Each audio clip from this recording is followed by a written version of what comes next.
Hello. Well, hello there, children. Welcome to Wulff Den Live, episode 167, the one where Grandpa William tells you all about the endoscopy I had this afternoon. Because I am 95 years old, apparently. Please tell us. And sometimes when you're old and your tummy hurts you, the doctors want to stick a camera down your throat. That's this way. That's this way. Okay, that's the good way. That's the way you want. The sheet of paper, I actually had an endoscopy this afternoon. The sheet of paper I had to fill out, like put signature on, had 2 check marks.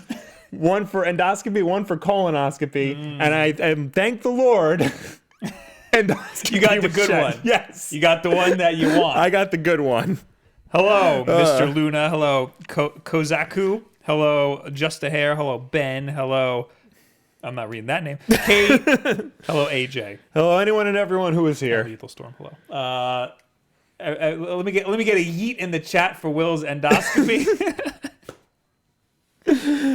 But I'm doing good. I just have to be on the worst diet alive. We got a lot to talk about today.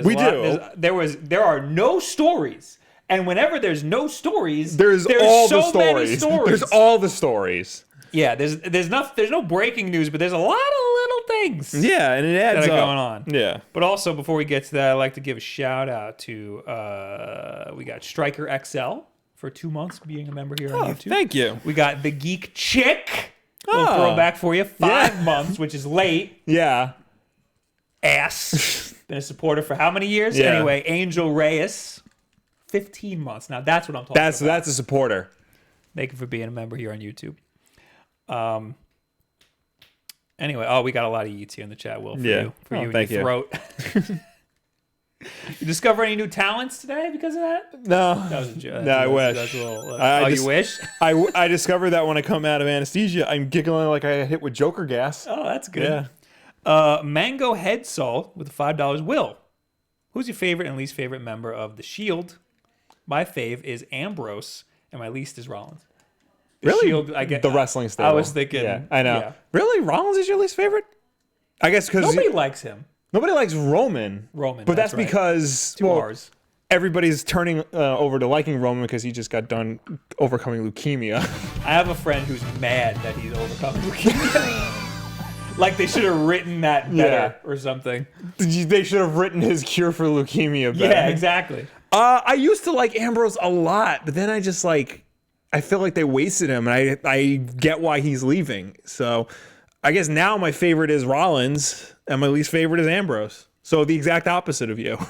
Thank you, Just a Hair, for the Twitch Prime sub. Okay, let's get right into it. Let's do it. Let's just jump into it, Will. Jump in. First thing that we're going to talk about is Smash Ultimate Data Mines. They're back. Oh, boy. Because whenever there's a new update, we got some people who need to just dig deeper. Mine the data. Yeah. There's 2 new stages. Not stages. 2 new game modes, Will. Ooh. That's different than stages. Yes. And this, I feel like, would pique your interest a lot. Okay. Because you don't really... You like the single-player stuff. Yes. Yes. Yeah. There's some more of that, and it's some classic stuff that you might Interesting. enjoy. So I'm reading thegamer.com, which is a dumb name. Yeah. But this article looks better than the other article I had. So Super Smash Bros. Ultimate is due to receive some huge changes in form of the 3.0 update that is meant to arrive this spring, which will most likely add Joker from Persona 5 to the game. I guess just like the 2.0 update added the Piranha Plant. Correct. Along with some much-needed buffs and nerfs to the roster. It seems that there might be some new content arriving in Super Smash Bros. Ultimate in the form of new modes, or rather, old modes that are returning to the series. Interesting. Data miners have gone through the files of Super Smash Bros. Ultimate and discovered that there are placeholder files for the how-to-play section of the game that point to the return of the home run contest. Ooh. You remember that? Yes, I remember that. And stage builder modes in the future. Oh, that's right. That's from Brawl, right? Yeah. Yeah. I don't even think it was in Ultimate. Not Ultimate. Smash 4. No, it wasn't in Smash 4. Yeah. I'm pretty sure it was only in Brawl. That's good. Yeah. That's a fun thing. I'm more excited for that than I am the home run back, because I was never good at that. That was still fun, though. Yeah. That's the mode where you got the little punching bag, the giant punching bag guy with the little eyeballs, and you just try to get him as far as you can. And people did some wacky stuff to try to get him as far as possible. Anyway, the home run contest was a mode introduced in Smash Bros. Melee that involved the player hitting the sandbag item as hard as possible in order to make it travel as far as they could. The stage builder mode allowed players to create their own levels using pre-made assets. It isn't too surprising to see the home run contest mode return, as most of the elements for it are already in the game. It's possible that Super Smash Bros. Ultimate was planned to feature the mode at launch, but the strict 2018 holiday season deadline forced the developers to add it at a later date. The return of Stage Builder is more of a surprise, as it was never a popular mode, and it was likely a lot of work to complete. Custom stages are usually only played by people who enjoy Smash Bros. As a casual or party game, aka Will over here, as there are strict rules regarding the use of stages in organized play, and levels designed by players would never be considered legal for tournaments. If the data mine is correct and these modes are coming back, then it leaves the door open for the other removed modes to return later, such as Target Smash or Boss Battles. Boss Battles? I guess like the boss rush mode. When was that? I don't know. I don't remember that. Yeah. Ever. The fact that Super Smash Bros. Ultimate was released so early in the lifespan of Nintendo Switch means that we could receive new content, blah, blah, blah. Well, it is certainly good that they keep updating this game, even though, yes. I mean, it's still a young game. Yeah. But Target Smash, I would love Target Smash. Yeah. I used to play the hell out of Target Yeah. Smash. I love these different types of game modes because I have a hard time with movement in Smash Bros. Yeah. And I want something like a Target Smash so I can work on pinpointing my aim and stuff. I wonder if they'll incorporate a way for like when they add all these new features, if it'll also help towards unlocking characters. Because that's still like a needlessly complicated thing to do. You always say that it's too much for you. You still don't have. I still all don't the have characters everyone. No. unlocked. I remember it only took like a few hours, but I did a lot of playing against the CPU, and you just play a match and leave, and play a match. Yeah, and I'm leave. doing that. I'm just like, I'm not having fun with this. Boss Battles mode, also called Boss Battles, Boss Mode, Bosses Mode, Boss Rush, or Boss Rush mode, is an unlockable stadium mode introduced in Super Smash Bros. Brawl, very similar to All-Star mode from Melee, except the player fights all the bosses rather than all the playable characters. Boss Battle mode is unlocked after a player completes both Classic mode and the Subspace Emissary for the first time, or in other words, has defeated each boss at least once aside from Crazy Hand. So that's Brawl? Yeah. Okay. So two modes. No. Yeah. That's not coming. That's what the gamer.com wants. Well, that's what Boss Battle mode was in Brawl. Right. Yeah. Right.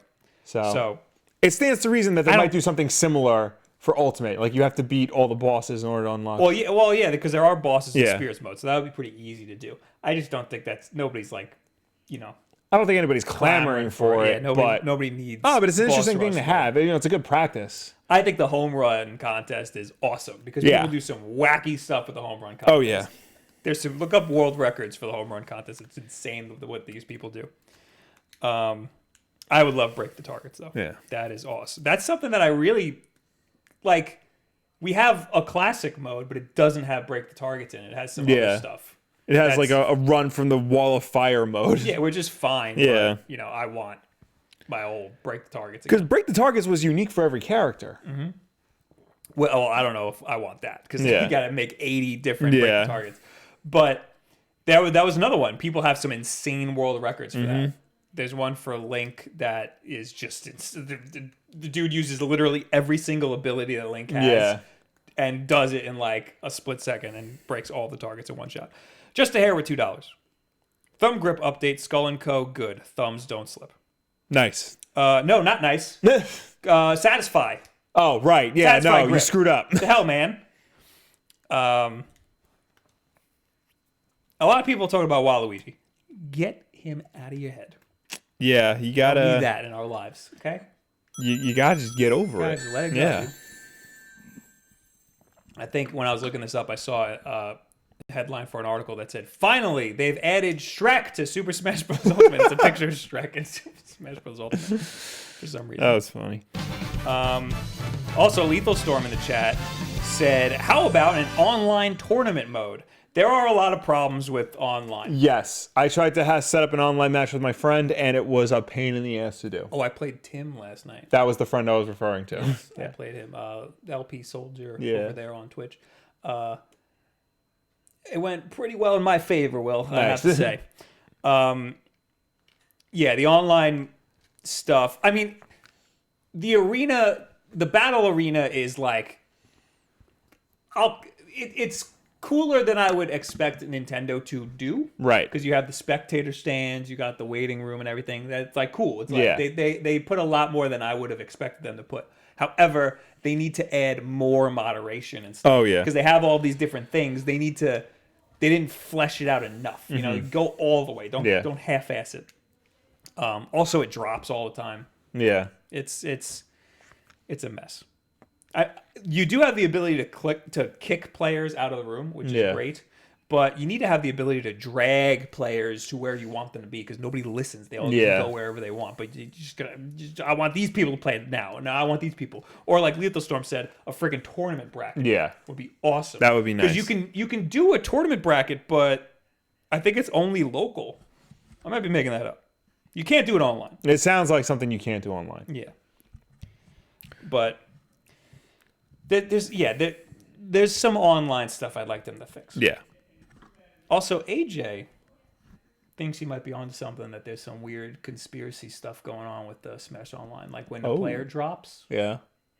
he thinks something's going on. Like when a player drops. What do you mean? Like, I don't want to give it all away. Like they're dropping, like he's being dropped for a reason?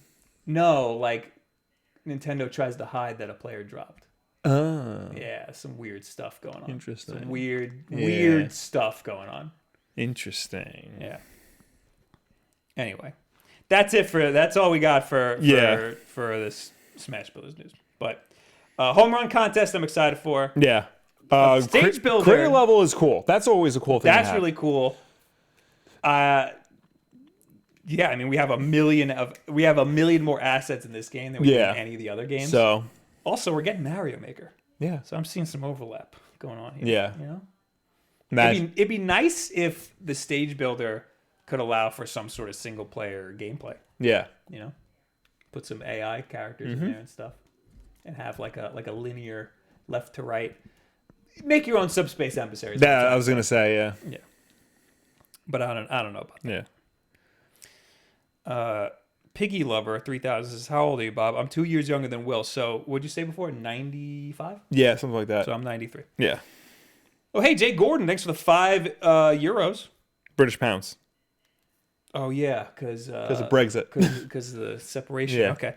Finally made a stream. Unfortunately, it's gone midnight. It's gone midnight.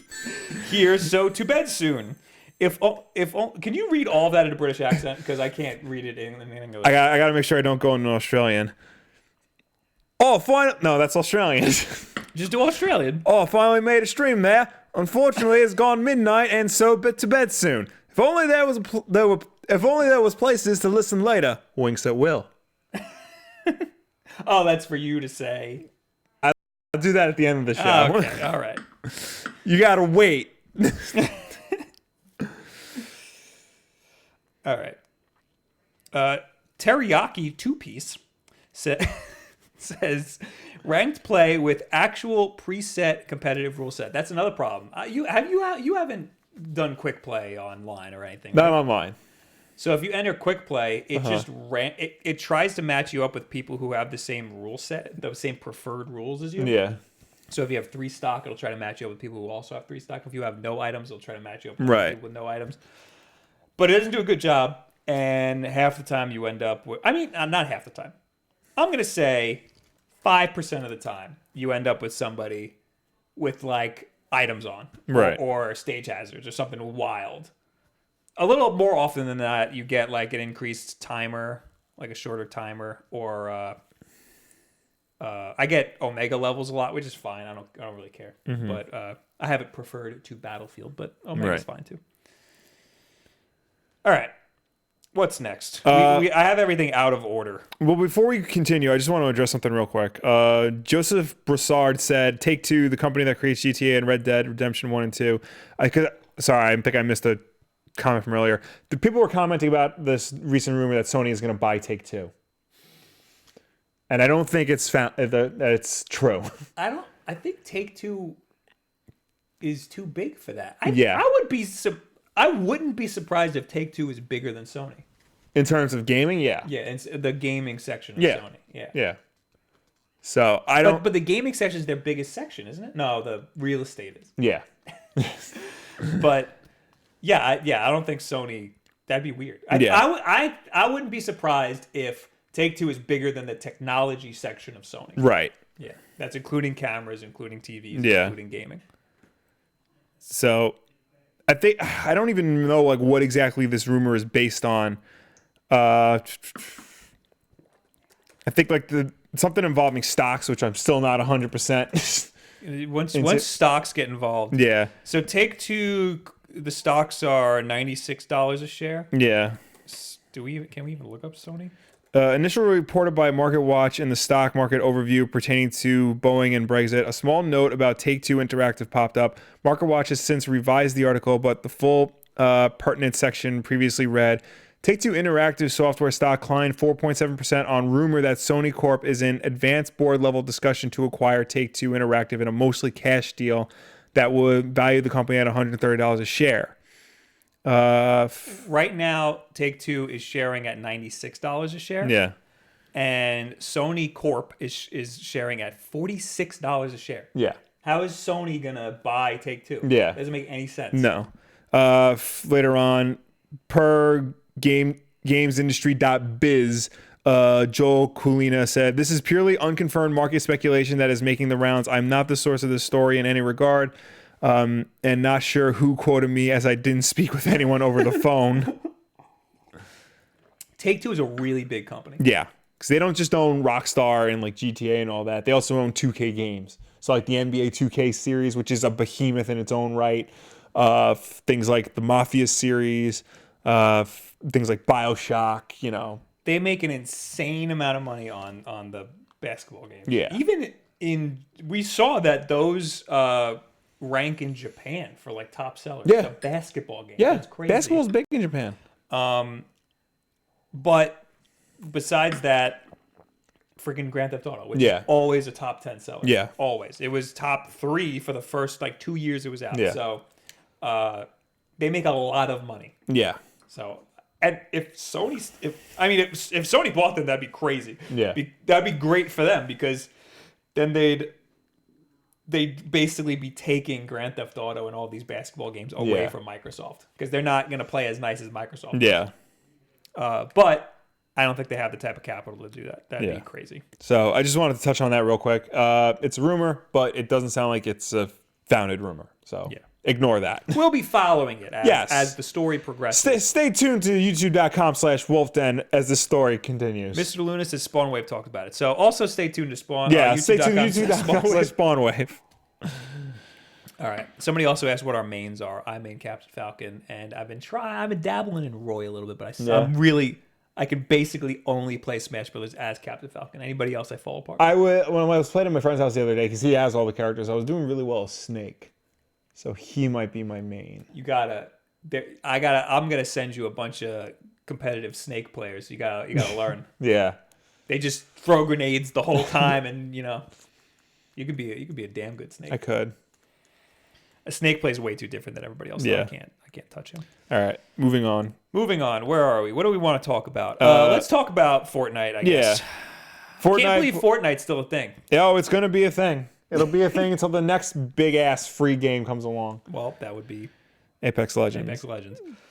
All right, so Fortnite players on Switch will no longer be matched with Xbox One and PS4 crossplay parties, according to Nintendo Life. What? There's an update. As we previously noted, these changes apply to solo crossplay parties only, aka random matchmaking. Epic's UK agency Indigo Pearl reached out to clarify Switch players can still party up with friends across all platforms. Okay. No crap. Epic Games has seemingly given up on trying to make the playing field level in Fortnite across all platforms, with the recent discovery version 8.10 no longer matches Switch users with Xbox One, PlayStation 4 cross-play parties. So this is only in random matchmaking. Correct. Prior to this update, solo Switch players were able to play with and against users on rival platforms, and now owners of Nintendo's hybrid device will be limited to the mobile pool, fighting to the end for a battle royale victory against iOS and Android users. According to Epic, it'll be a better experience for everyone this way. So I read this article before, Yeah. and I got what they were saying, that if you're playing random matchmaking, it'll put you in a server or in a game with Right. iOS and Android users. But if you want to play with Xbox or PlayStation, you can still play with your friends if you want to team up with them. I got what they were saying. Yeah. But now that I read it a second time, it sounds like they're saying that you can't play with Xbox and PlayStation. So I see where the confusion came from, why they needed to update it. Yeah. But So you could still play with your friends. It's only in solo matchmaking. Yeah, because it's trying to match you up with people that are on your level. Right. I'll keep reading. While some may disagree with this decision, for a long time now, the Switch iteration has been accused of not being able to keep up with the competition due to performance issues and a 30 frames per second cap. Pause.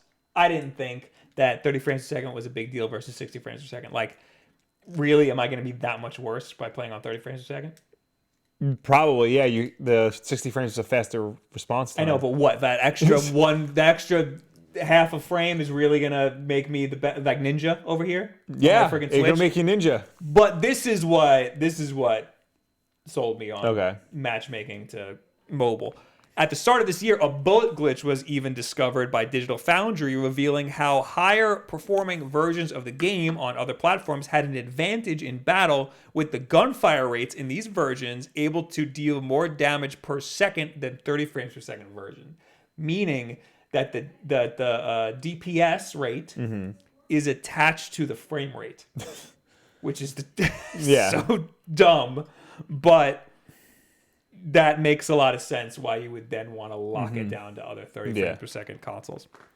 On the other hand, it will likely to be hunting season for Switch owners now, as they are pooled with players using devices that don't even have physical buttons and are reliant on touch input.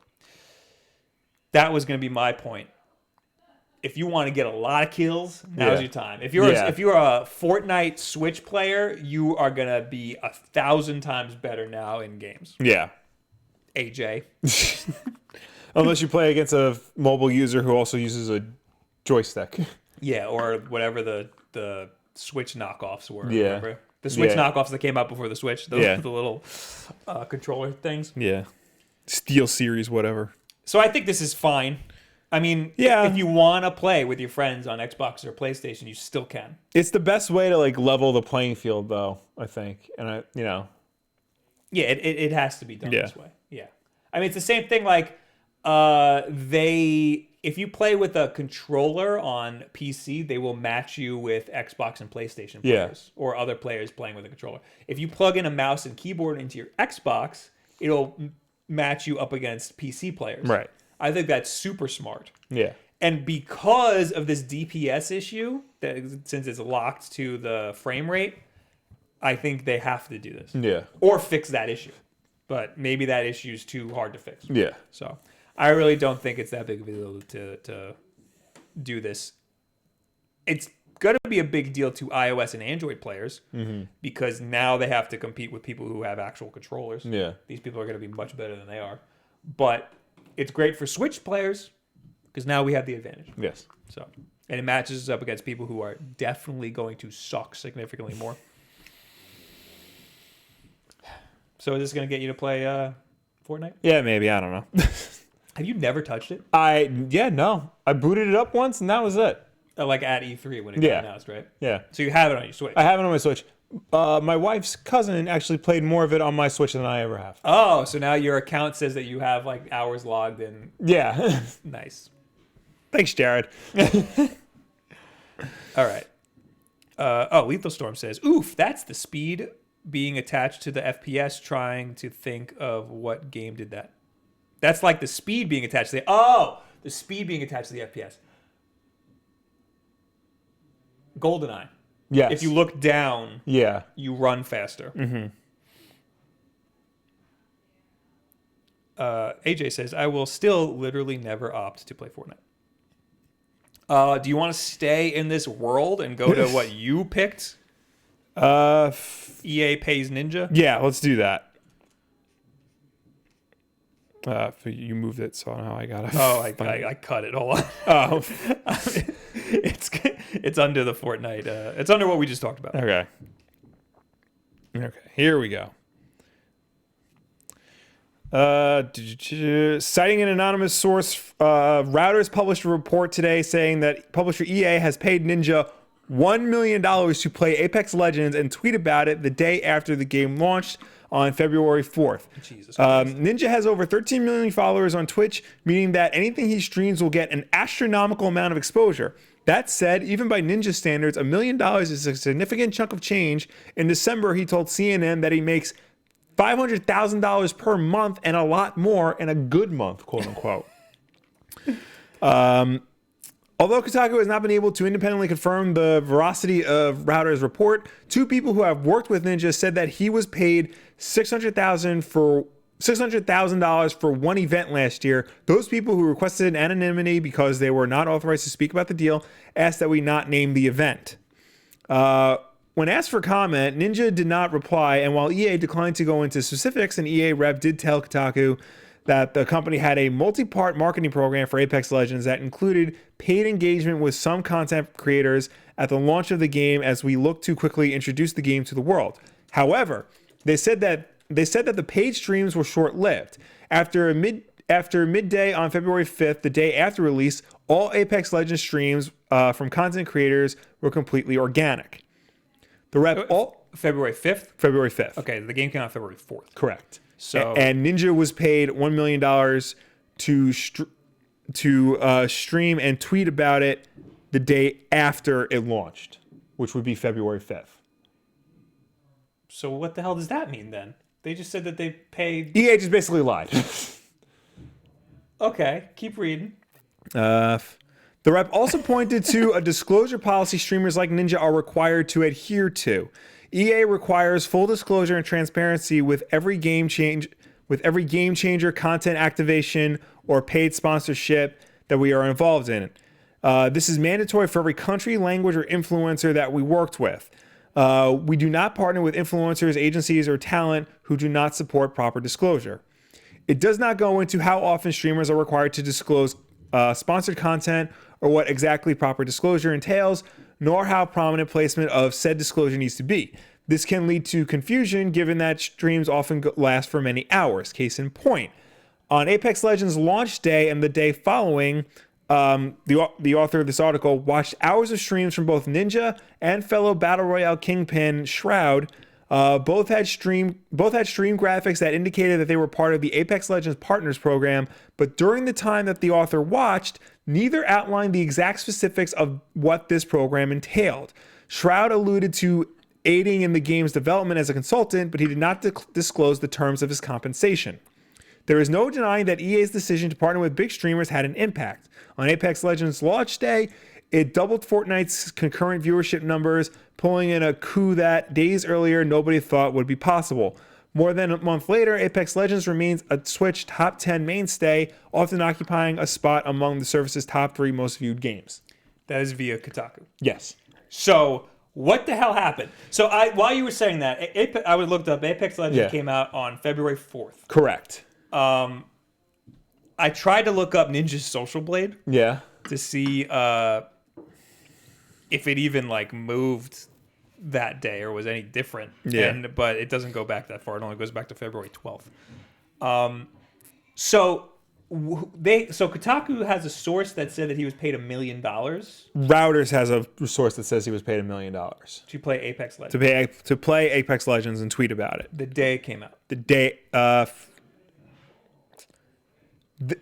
Tweet about the day after it came out. So play it and tweet about it the day after it came out. Correct. Which he did. He played it. Correct. That's confirmed. Yeah. EA says that they had people paid to play it, but they stopped. Yeah. It was only the day it came out, and then they stopped. After midday on February 5th, the day after release, all Apex Legends streams from content creators were completely organic, meaning that they didn't pay anybody to do it. But it sounds like... Was it even... Did they even have these people disclose that they were paid to play it on February 4th? Because it doesn't sound like they were. No. You can't do that. Yeah, that's not how this works. No, they need to... The FCC is going to crack down hard on that. Yeah. You can't do that. This is not a good look. But also screw all those content creators. Yeah. You have to say that this is sponsored by the company. Yeah, I'm being paid to talk about this. Also, Ninja would have friggin' played that game anyway. Yeah. Well... Maybe. Maybe not. Yeah. If he's too loyal to Fortnite. Yeah, and I mean... Yeah. I could see them wanting to do that if they weren't confident in the game. Yeah. And Which EA probably wouldn't be. Yeah. Nobody expected Apex Legends to be what it is. Yeah. So it makes sense for them to want to do that. Mm-hmm. But EA is also super anal about their disclosure stuff. Yeah. I've done I did a thing for Mass Effect Andromeda, and they wanted sponsored by EA everywhere, even though they didn't pay me anything. Yeah. I didn't get paid anything. All I did was get to play the game. I got to go. They paid for my flight to go play the game, but they still wanted sponsored by EA everywhere. So it's super weird. Something's weird here. Yeah. The Router article mostly talks about how this was like a big calculated move by EA to try and like get people's attention away from Fortnite. Yeah, well, that's obvious. That's obvious. Yeah, that's obvious. But it doesn't really talk about like, the implications of a streamer not disclosing that he was paid to do it.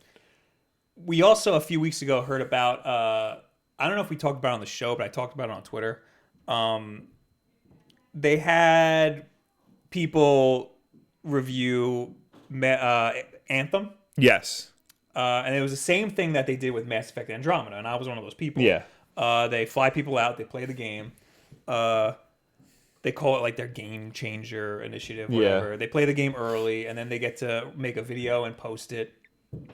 And one guy EA told him to take the video down and put it back up, and the guy said that it was because it was a negative review. But EA says no, he just didn't disclose that it was sponsored enough. Right. So one of the two was lying, and we don't know who. But everybody's pretty much pointing at that one guy, the content creator, being like, something's weird. He wasn't telling the truth, and it did look pretty shady. Mm-hmm. It looked like that was in favor of EA. EA was probably fine there. Yeah. But this is weird because they were super anal about him disclosing. Why aren't they super anal about these content creators? Yeah. Something's up here. I mean, they're probably not anal about Ninja because he's Ninja. Yeah, but that's why that's what makes it worse, because he's the biggest. He should be disclosing. Yeah, $1 million. Yeah. You need to, but that's enough. That's like mafia money. Dude. Yeah. That's like, we'll give you this under the table if you shut the hell up. That's like $1 million to you and $1 million to whoever has to keep this under wraps. Yeah. But that's why the fact that they're so anal makes this super weird. Yeah. So I don't, because Routers has a source. I don't know about this Routers source. Yeah. But at the same time, something's weird. Yeah. This is shady, and the FCC has to get to the bottom of this because this is messed up if it's true. And it's going to, screw things up for the rest of us. Yeah. Yeah. For sure. You got all these content creators who just straight up lied. Like, that's weird. Yeah. That's weird. You'd think one of these content creators would at least be, this is sponsored by Apex Legends or something. I mean, Routers isn't the type of website to go into video game news. They're mostly like a business financial website. So like that's why they're talking about something like this. And if they got a source saying that, Ninja was paid $1 million to play Apex Legends, they're probably not blowing smoke. Yeah. This is weird. Yeah. This weirds me out. But I'm very interested. Mm-hmm. Mahal Point says 1 million is a whole lot, depending on the wording in whatever contract than the Ninja. And then, why did I read that? Depending on whatever wording in the contract, the fault could be on EA or Ninja. It should be on both. Yeah. Because Ninja has to disclose that it's a sponsored thing, and EA has to make sure that they disclose that. Ninja should know by now that whenever like you do sponsored content, you have to disclose it. Yeah. It's not like he just started streaming. Right. And EA should know after years of working with other streamers or like YouTubers that that's part of the deal. Yes. It is incredibly disingenuous. Yes. AJ says, I don't know what's so hard about saying, yo, I got paid for this / didn't pay for this. Ain't that hard, my guy. Coming from a guy who every single time he talks about a Nintendo game, he says, product provided by Nintendo. Yes. Because he gets free games and we don't. Right. Anyway. Yeah, not cool, Tyler. Oh, I didn't know we got a thing. $2 from Mango Head Soul. Do anal people like anal? Help me out, Mr. Endoscopy. It's the wrong end. Probably not. Because, No. Well, they'll be anal about it. They will be anal about it, yeah. All right. We got 2 more pieces of Switch news. Okay. I'm going to lump together. All right. Just plow through it. Hyperlight Drifter. Yes. Have you played it? No. It's very good. I've heard. It's a very good game. I've heard. I'm afraid to pull it up on screen because but the stream's been going well so far. Okay. And I don't want to screw the pooch here. Yeah. But the guys who made Hyperlight Drifter are making a new game. It's called Solar Ash Kingdom. I loved Hyperlight Drifter. Yeah. It's a very good game. I was very excited when I heard this. Looked at the game. It's a 3D game. Okay. Hyperlight Drifter was a 2D top-down, sort of like Link to the Past. Right. So this is 3D. I don't know how I feel about that. Oh, boy. But it looks cool. Okay. Looks like a cool game. So that's coming to the Switch, I guess. Does it even say? Oh, we'll make sure to keep it on. Oh, wait, let me just read the article. Yeah. Heart Machine is the name of the company. Their lead developer, Alex Preston, ALX. I hope that's a typo. Share the following statement with IGN. We strive to tell a beautiful story through our world, the atmosphere, our characters, and even our gameplay. Each aspect of our games are painstakingly considered, which requires a large investment of time. Thanks for bearing with us and our relative silence. We're so excited to start opening up about the game and the process behind it on our devlog and beyond. At present, the game has only been confirmed for release through the Epic's Game Store on PC. But more details about its launch are set to be released in the future, and we hope that this will include a version of the Switch. This is according to Nintendo Life. God damn it. I mean, there's no reason why they can't put this on the Switch. Hyperlight Drifter released... it didn't release... It took a long time to come to the Switch. Right. So... I'm saying, I mean, hopefully it comes to the Switch also, but yeah. I'm thinking it could potentially take a really long time. So I just watched the trailer, and it looks like a setting piece where they show you the graphics and like the world, and at the very end, the Solar Ash Kingdom person just is rollerblading. Yes, it looks like it's so. This is the spiritual sequel to Acclaim's classic mid-2000s game, Aggressive Inline. I thought you were going to say Jet Grind Radio. No. You say it wrong every time. Oh, how do you say it? Well, Jet Grind Radio! There you go. Thank you. That's it. We'll lump in the same thing. The Messenger.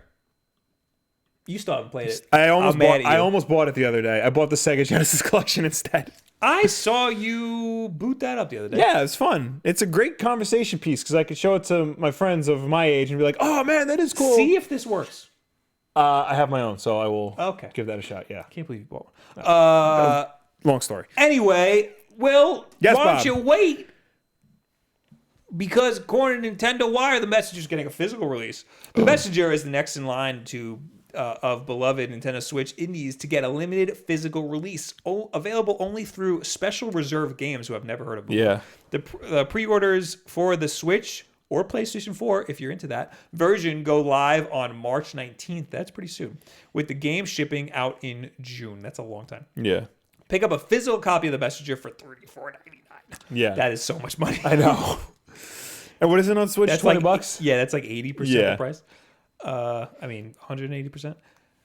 So yeah, Special Reserve Games is doing a physical release of the Messenger on PS4 and Switch. Yeah. It is a very, very good game. One of the best games of last year. Also, there's DLC coming out. Oh. Did I put that in the notes here? Doesn't look like it. No, I didn't. But there is DLC coming out for the Messenger.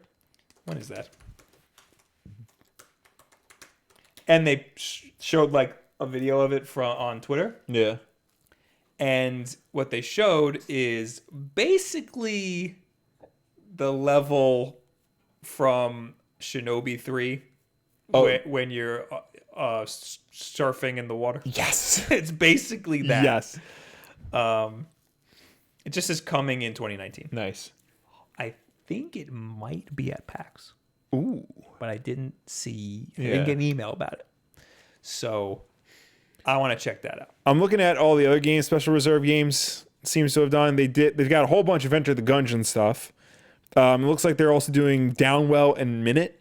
Did you want a Downwell physical release? Yeah. How much is that? Because Downwell is It just $3. says coming soon in 2019. I'm not paying any more than $3 Yeah. for Downwell, which is a very good game. They also they did, it looks like that game Strafe. Have you ever heard of that?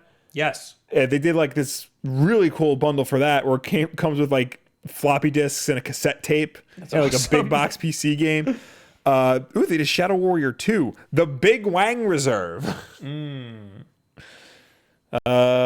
Absolver, The Ruiner. Oh, so they got a nice little collection there. Good on you, not limited run games. Yeah, the Messenger GLC just still says 2019. Yeah. Oh, wait. The entirely free DLC pack known as Picnic Panic, which was originally revealed last December, will also be playable at PAX East 2019. Maybe I'll actually play it. There you go. All right. So I'm looking forward to that. Yes. Also, we're still waiting on Celeste DLC. Yeah. That was supposed to come out in January, and we still haven't seen anything about that. All right, moving on. What is next? We got more stuff. This is a big deal. There's a lot of Halo news Yes. for all my friends from high school. It looks, I heard, somebody said this the other day, and I was like, that's a big deal. The Halo Master Chief Collection is coming to PC. I thought that it was Halo Infinite. Well, That would have been a bigger deal. Well, this opens the door for Halo Infinite. True. Halo Infinite is confirmed to be at E3 this year. They might make that announcement. Like playable? Yeah. Confirmed playable? Well, they're going to have like stuff for it. Yeah. It might be playable.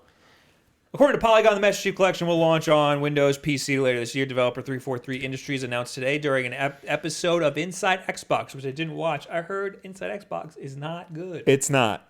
It's very not good. After years of console exclusivity, the franchise they need to hire a host. Is what they need. Yeah, they need to hire 2 hosts from Long Island who also happen to be related to each other.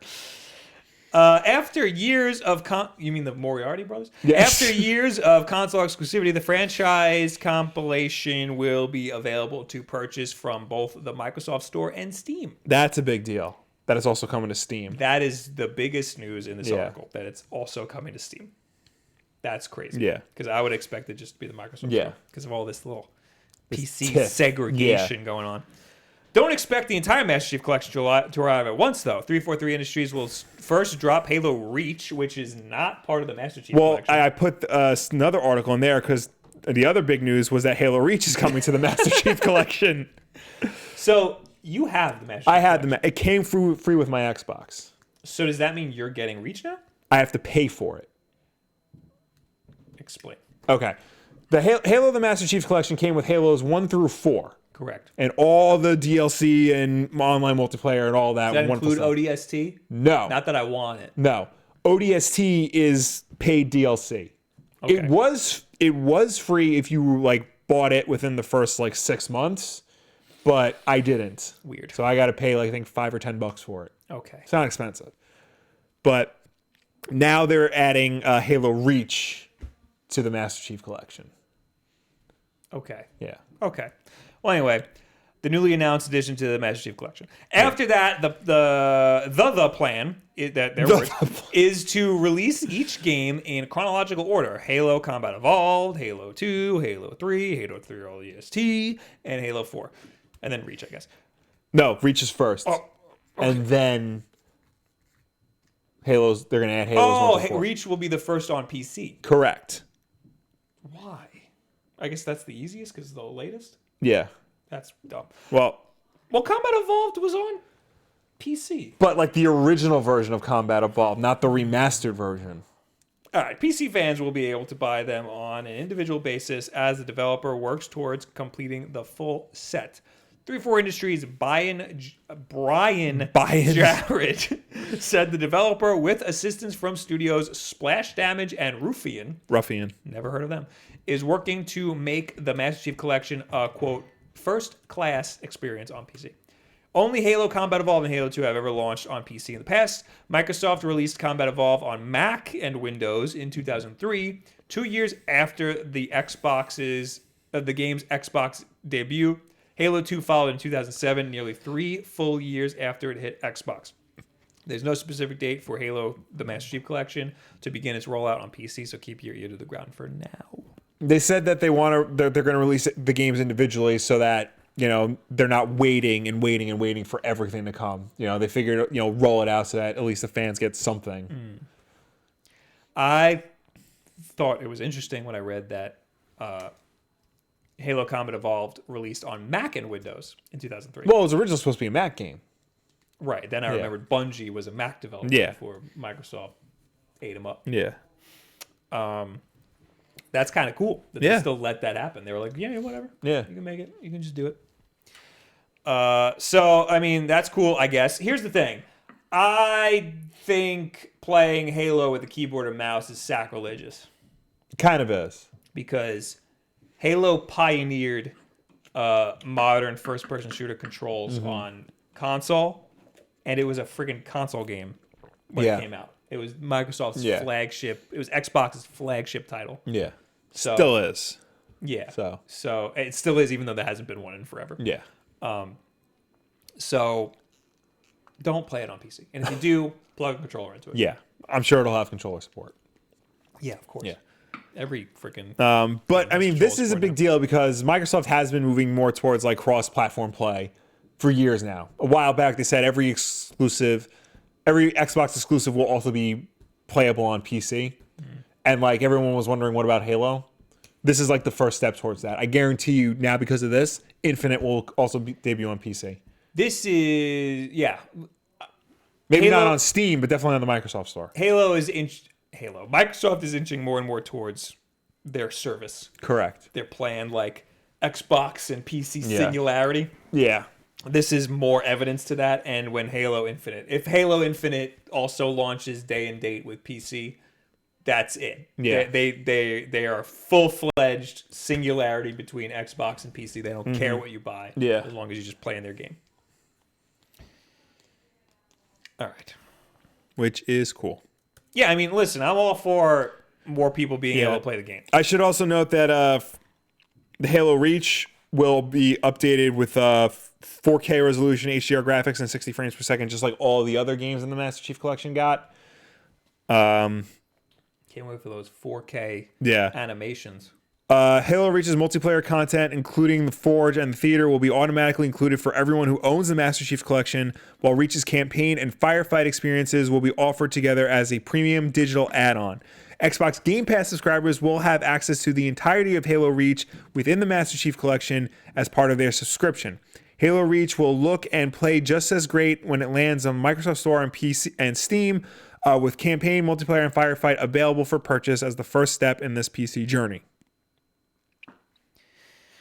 All right, anyway, hey, Will, Anthem, check it out. There's more Anthem news. Oh, boy. Can't wait to hear it. Poor Anthem players have found a scaling bug that rewards removing gear. This is just more...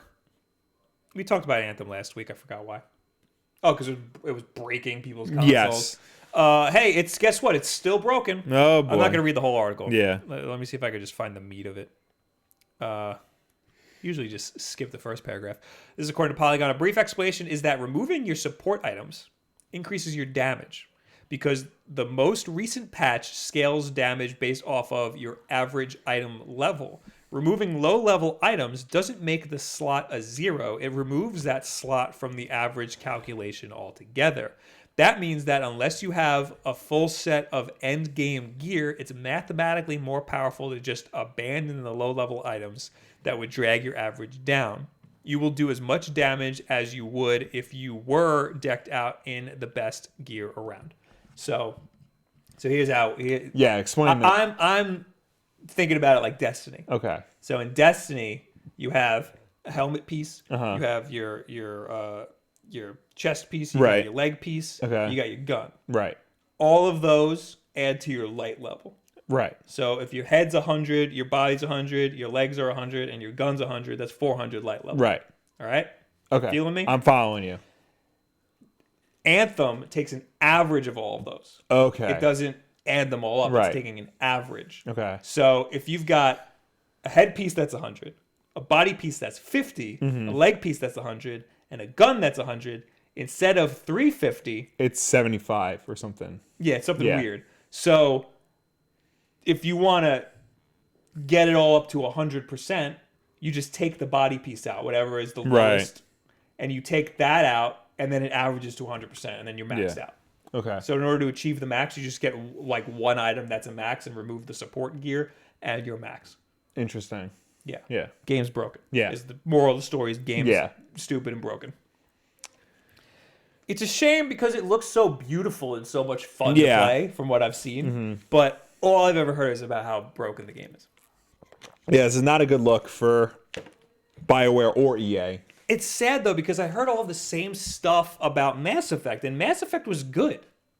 But I feel like because this relies so much on like online communities and online That's true. stuff, like it just makes everything that much worse. Yeah. This doesn't sound like a game BioWare wanted to make No. so much as like this was EA saying like we need something like this because this is the market, follow the market.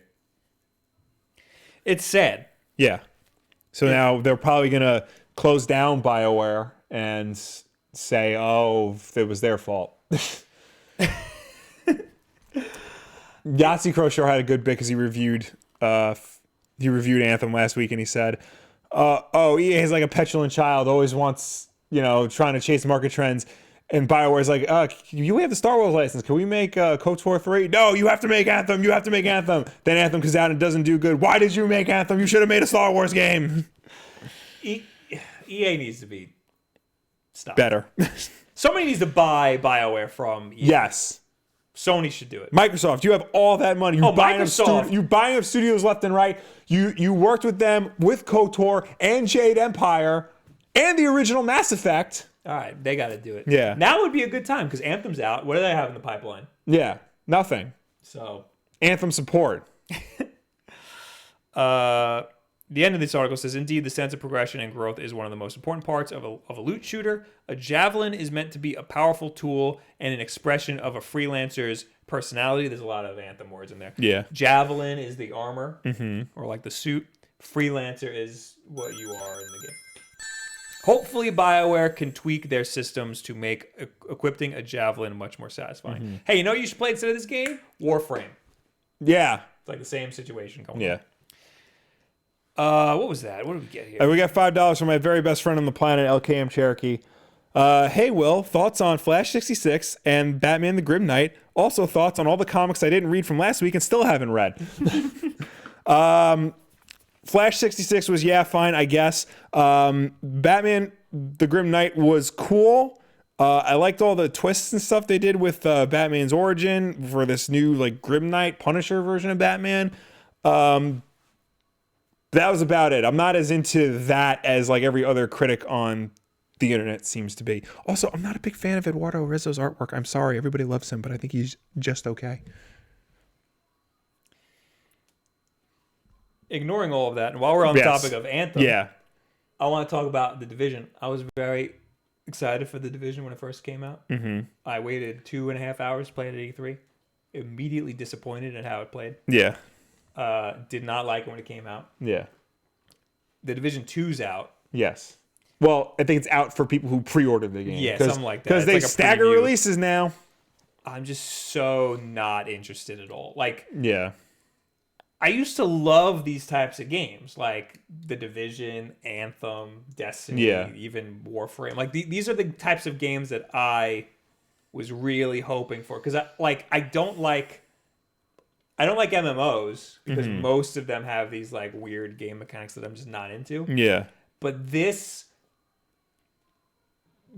gives me great game mechanics. It's a first-person shooter, or third-person shooter in some cases. It gives you game mechanics that you're used to. That I like. Yeah. Like, I like these game mechanics, and it gives me something to strive for with the RPG elements, you know? Mm-hmm. As much as I don't like RPGs, it's because of the game mechanics that are mostly associated with it. But, it's like sad. Like, I wanted to try Anthem, but now all this crap's going on saying it's not good. Yeah. I wanted to try the Division, but I'm just super not interested at all because it's just the first one was so bad, and it doesn't look like they made any strives to make it any different. Yeah. No, it looks almost exactly the same. It looks exactly the same, except now you can jump over fences. And now it takes place in Washington, D.C. Yeah, which is less interesting. Yeah. It was freaking New York, and it was awesome when it was in New York. Yeah. I want to know if they ever changed, like, if I'm a level 10 and you're a level 5, are all the enemies going to be level 10 again? Yeah. That's what it was in the first game. That made it impossible to play with anybody. All right. Anyway. What's next? This is me. Random.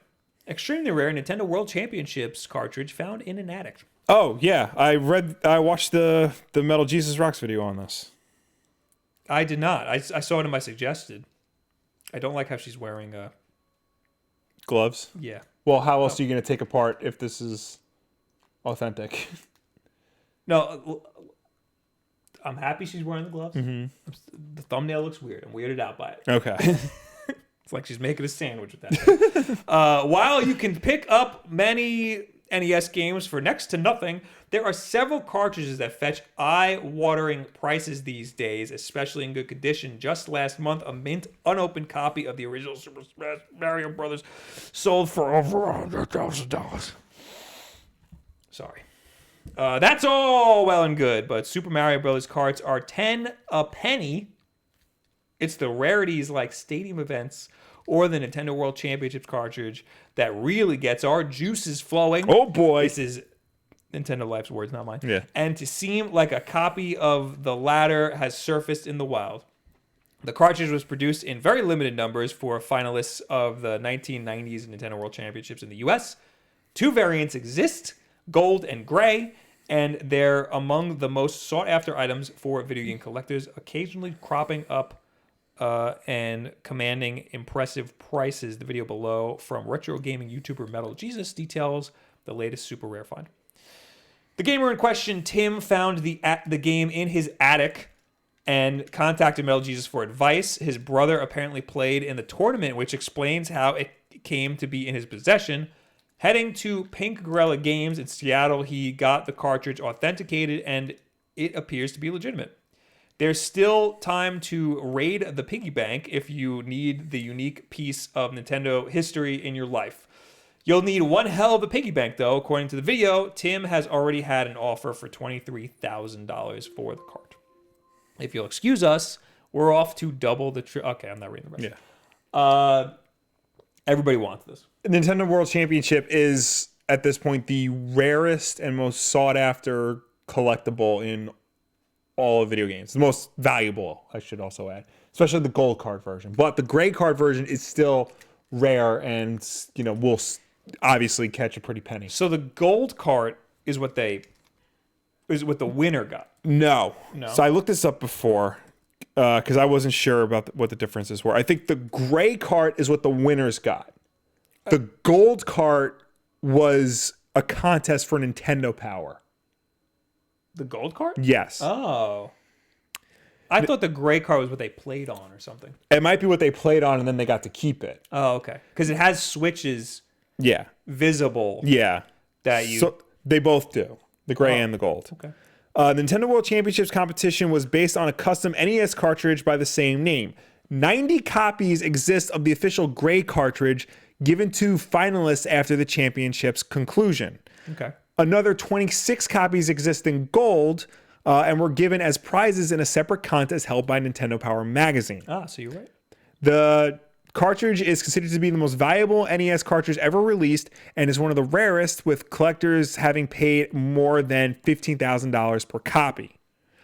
I should note that the gold cart has been known to go for at least $30,000 or $40,000. I think the most expensive game to be sold at auction was recently the Super Mario Brothers one. Right, because that was complete sealed in box. Yeah, and $100,000. Yeah. I would also like to note we have a complete sealed in box version of Super Mario Brothers. But I'm sorry, not sealed. Yeah, I was going going to say. That goes for about $15. So $15 versus $100,000. Yeah. But still, like, I remember seeing Frank Cifaldi, noted video game historian and archivist, said that the first video game to sell at auction for $1 million will be Super Mario Brothers because of its importance in popular culture. He says that is the equivalent of Action Comics. Interesting. Yeah. It'll probably take like 50 years for that. Yeah, probably. But And the reason why this Super Mario Brothers sold for so much was because it was still sealed. and the first run. Yeah. I think this links to an article. Yeah. Nope, it does not link to an article. Never mind. Oh wait, no, this might. According to US Gamer, the copy was purchased by a group on 6th of February, comprised of various collectors. Okay, yeah, but what's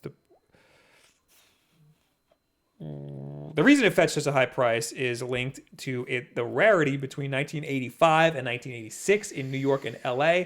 At the test market launches, Nintendo sold a total of 2 NES cartridges in, quote, sticker sealed boxes instead of the usual shrink wrap. Yeah. This version is one of the 2 original sticker copies and has never been opened. So if you see a sealed copy of the original Super Mario Brothers, it'll probably be a couple $100. Yeah.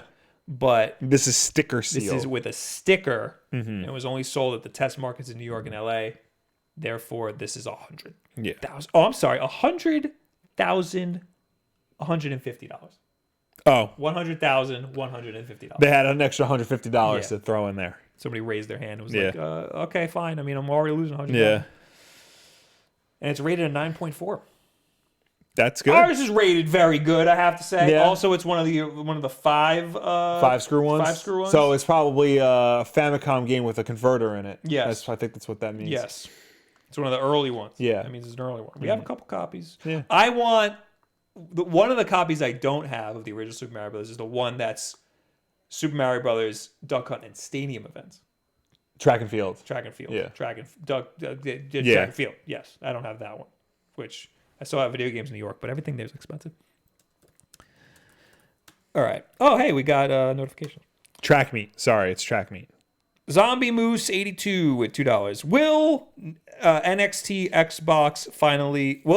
Xbox finally utilize its VR properties? I don't care. Yeah.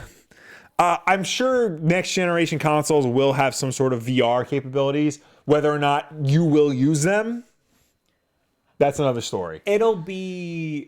I'm sure it'll have some sort of integration with HoloLens. Yeah. Because Microsoft is doubling down on HoloLens Yeah. instead of straight up VR. Maybe it'll have some integration with Oculus. Maybe. But the next Xbox is going to be more similar to a PC, I would bet. So Yeah. I'm sure it'll have some sort of stuff like that. But yeah, I don't know. Nobody's going to use it. VR came and went. Yeah. Even though here we are with freaking Nintendo Yeah. making their VR thing like 4 years late. Got Game 40 with $5. Why are your podcasts not on Spotify? You tell me, Got Game. So I will just give you a little inside baseball. It is actually surprisingly difficult to get your podcast onto Spotify. Unless you put it on Anchor. But I don't like Anchor anymore. Or another like partnered service or whatever. Like, it's not as easy to get your podcast on Spotify as it is iTunes or Google Play or like a lot of the other stores. So we've tried several times, several different ways to get this podcast on Spotify to no avail. Without using Anchor. Without using Anchor. Because we tried using Anchor, and that was the week where we were just taken off of everything. Yeah. Because Anchor screwed us up. That said, we're not going to give up trying to get on Spotify. It's not a priority for us right now because it is such a pain in the ass. We should reapply because we got the listens, baby. Yeah. Hey, what else do we got here? Marvel What If series coming to Disney. Yes. Hold on, let me pull that up. Slash Films. We have exclusively learned that Marvel Studios will be producing a new television series for the Disney Plus streaming service based on the popular What If comic series. This new animated show will be overseen by Kevin Feige and Marvel Studios, but the stories will not be canon with the Marvel Cinematic Universe. Like the comics, the animated anthology series will provide stories that explore how the Marvel Cinematic Universe might have unfolded if key moments in its history had not occurred as they did in the recognized canon. For example, one of the episodes will adapt What If Volume 1, Issue 47, which explored the idea of what if Loki had found the hammer instead of Thor. The idea is that they could potentially have some of the main actors from the live-action Marvel Cinematic Universe reprise their roles in the animated series, which would imagine alternate possibilities which could imagine alternate possibilities from another dimension. The time commitment for voice acting is a whole lot less than this thing keeps just spazzing out with ads, and I lost my place. Everything's going to hell. This is actually a really cool idea. I actually really like it. So bottom line is the scuttlebutt is that they want to do an animated Marvel What If, which would reimagine the Marvel Cinematic Universe in different ways. It's an anthology series, so every episode would be different, and it would use the same actors from the MCU just as voice acting. That's really cool. Yeah. Marvel What If is kind of similar to DC's Elseworlds. The main difference is Elseworlds is like completely whacked out, and Marvel What If is a lot simpler. It's things like, what if Captain America was thawed in the 1990s instead of, way back when? What if Spider-Man, wasn't bitten by the radioactive spider? What if Spider-Man joined the Fantastic Four immediately after getting bitten? What if Gwen Stacy lived? Things like that. They didn't mention if it's going to be 2D or 3D. No. I would love if it was 2D. There's not a lot of 2D stuff going on. I'd imagine it'd be 2D because I feel like that might be easier for them to do. I don't know. I feel like 3D is easy now. It's easy, yeah. And that's why people opt for it. Yeah. Yeah. But I don't know. I feel like 2D because like they can just do that and like not Flash doesn't exist anymore. But like a program like that, or just ship it to Korea. Well, it's anime, which is the same as Flash. Yeah. This is a good one. What if the original Marvel bullpen had become the Fantastic Four? So like Stan Lee, Jack Kirby, Saul Bronsky. Oh my god. And of course I forgot the woman's name, like because I'm a sexist pig. Sexist pig. Stupid sexist Will. Yeah. But yeah, things like that. Hey, thanks for the $2. Got game. Hey, so where can I get some Wulff merch? Also, this wasn't a super chat, but our father in the chat. Hey, Will, where can I get a cool hat you're wearing? Well, you can go over to wolfdenapparel.com and get yourself some cool things like this hat right here. Not the shirt I'm wearing, but we got shirts, we got flannels, we got sweatshirts. I don't know about the flannels. Yeah, we got things that you can buy. Just like Will's gonna do right after this because his hat's a little gross. He needs to order a new one. Or I could just clean the hat. It's just lint. I can't. It's free. Just get yourself a new hat. Yes, it's free for us, not for them. That's not fair to them. It's not free to you. Yeah. All right. Well, anyway, this is cool. I like. Does it say anything about when it's happening? No, but I heard somewhere that like Disney is going to eventually, like within the next like month or so, finally like talk more about Disney Plus, like what's actually coming, when it's going to launch, the platforms it'll be on, things like that. If this is one-off episodes for this what if, I will be super inclined to watch it. Yeah, I feel like that's the best way to do this. Yeah. So that's cool. Yeah. Okay. Hey, there's a Google gaming console? Yeah. So I don't know if you saw like a couple of weeks ago, there was like that mock-up of the Google controller, which everybody thought was real, but it totally wasn't. That was like 2 days ago. Yeah. What do you mean it totally wasn't? It's not. It was like a patent design thing, but somebody like mocked it up to make it look like a final product, and it wasn't. It didn't look very good. Yeah. It looked very uncomfortable. And I should note that this Ars Technica article just took the old Apple Pippin and just photoshopped Google stuff on it. So that's not what it's going to look like. Normally, Google showing up at Game Developers Conference isn't a huge deal. The company does this pretty much every year. Android smartphones and Google Play are pretty big gaming platforms after all. This year, though, is different. Google has been sending out vague teasers since last month for a GDC event, but as the date approaches, the company has been dropping more and more hints of exactly what it is announcing. Google is launching video game hardware for the Project Stream platform. A new YouTube video for the event posted today asked people to gather around as we'll unveil Google's vision for the future of gaming at GDC 19. Google recently wrapped up the Project Stream beta test, which streamed the full version of Assassin's Creed Odyssey from the internet to any desktop version of Chrome. The game streaming platform certainly fits in the vision of the future of gaming, but this is still a piece of software. Google hardware. There are two big pieces of evidence that this is a hardware announcement. First, Google is heavily compartmentalized company, and the person promoting this event on Twitter is none other than Risk Osterlaw, Google's senior vice president of hardware. Osterlaw is behind the division that brought us the Pixel phone, Google Home, and every other Google hardware product. His involvement might be a solid sign that, yes, this is new hardware coming. The second big piece of evidence is that Google is also hosting a teaser page on store.google.com, the Google store. The Google hardware... that meant to be read like this. The second piece of evidence is that Google is hosting a teaser page on store.google.com, the Google store, the Google hardware store. Google could host a teaser page for any of its thousands of subdomains, but for some mysterious reason, emphasis theirs, it picked the Google store. The Google store doesn't sell software. That would be Google Play. The Google store only sells hardware, things like smartphones and tablets and laptops and home speakers. Soon, apparently, it will also sell video game hardware. According to a report from The Information, subscription required, Google's gaming hardware was reportedly codenamed Yeti, or for WCW fans, Yeti, and has been in the works for Google That's stupid. for over 3 years. Now, we can only guess that Google gaming hardware might look like. In 2014, the company co-designed the Google Nexus player with Asus, which was a dead simple combination of smartphone parts in a disc-shaped box, a TV remote, and a generic Xbox-style controller. This device was primarily Android TV in a box, but a gaming streaming console could look similar to this. There's also this patent of a generic-looking controller that made the news rounds the other day. That's the one we were talking about before. So basically, it sounds like, and it just goes on and on and on.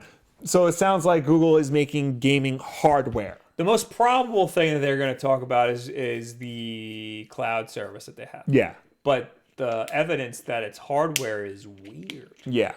I think if any company is going to jump into game consoles, Google is the one to make something great. Yeah. But it's weird. That's weird. Yeah. I feel like their mentality with hardware is, Project Stream could be, you can do it in any browser or theoretically any device. But for a lot of people, video games is still a box that you plug into your TV. So this might be like their gateway into that. Right. So we'll create a box that's just dedicated to the streaming games so that people can plug it into their TV. And then the next step, once they're hooked on that, we'll show them, you can also access these same games with the same quality on your PC. You can also do this from your tablet. You can also do this from your refrigerator that also apparently has a screen on it. I think if it's hardware, it's most certainly going to be a streaming box. Yeah. Certainly. There's no way. Well, it'll definitely be a streaming box. But again, this is the same feelings I have about the Microsoft streaming-only system. There has to be some sort of hard drive in there so that people can also download games directly to it. Because, streaming is great. Streaming is the future. But still, in 2019, streaming video games is not 100% in the entire United States. Right. There still needs to be some way to download the games directly to the system so that people can play it offline.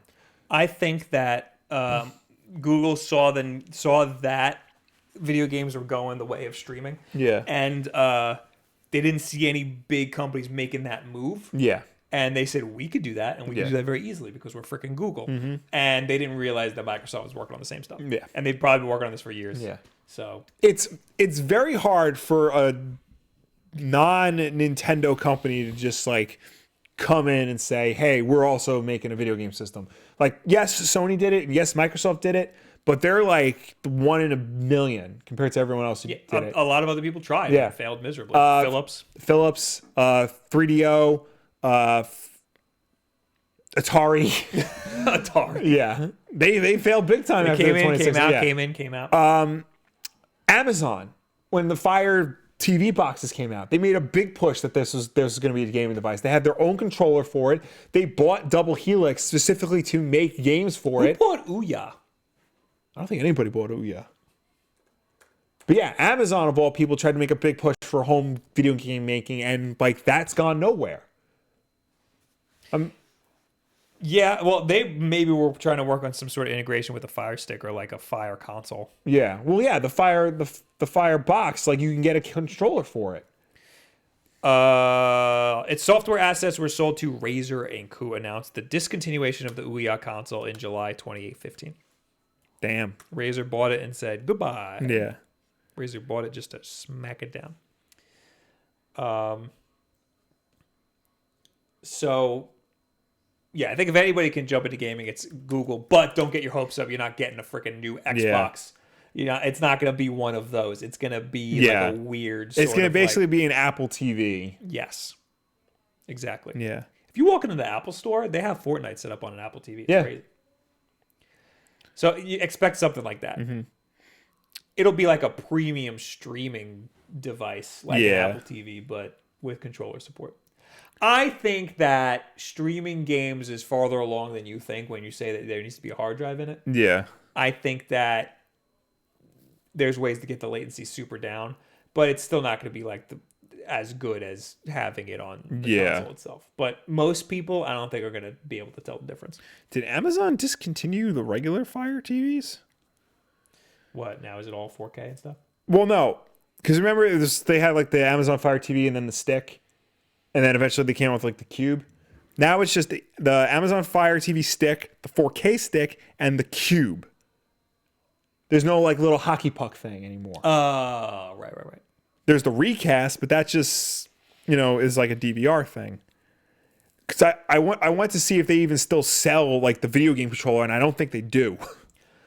I also want to add, if Google's making a console or some sort of gaming situation, they damn well better partner with some gaming YouTubers. I'm going to lose my goddamn mind if they don't tap into gaming YouTubers. They probably won't. I know. They probably won't.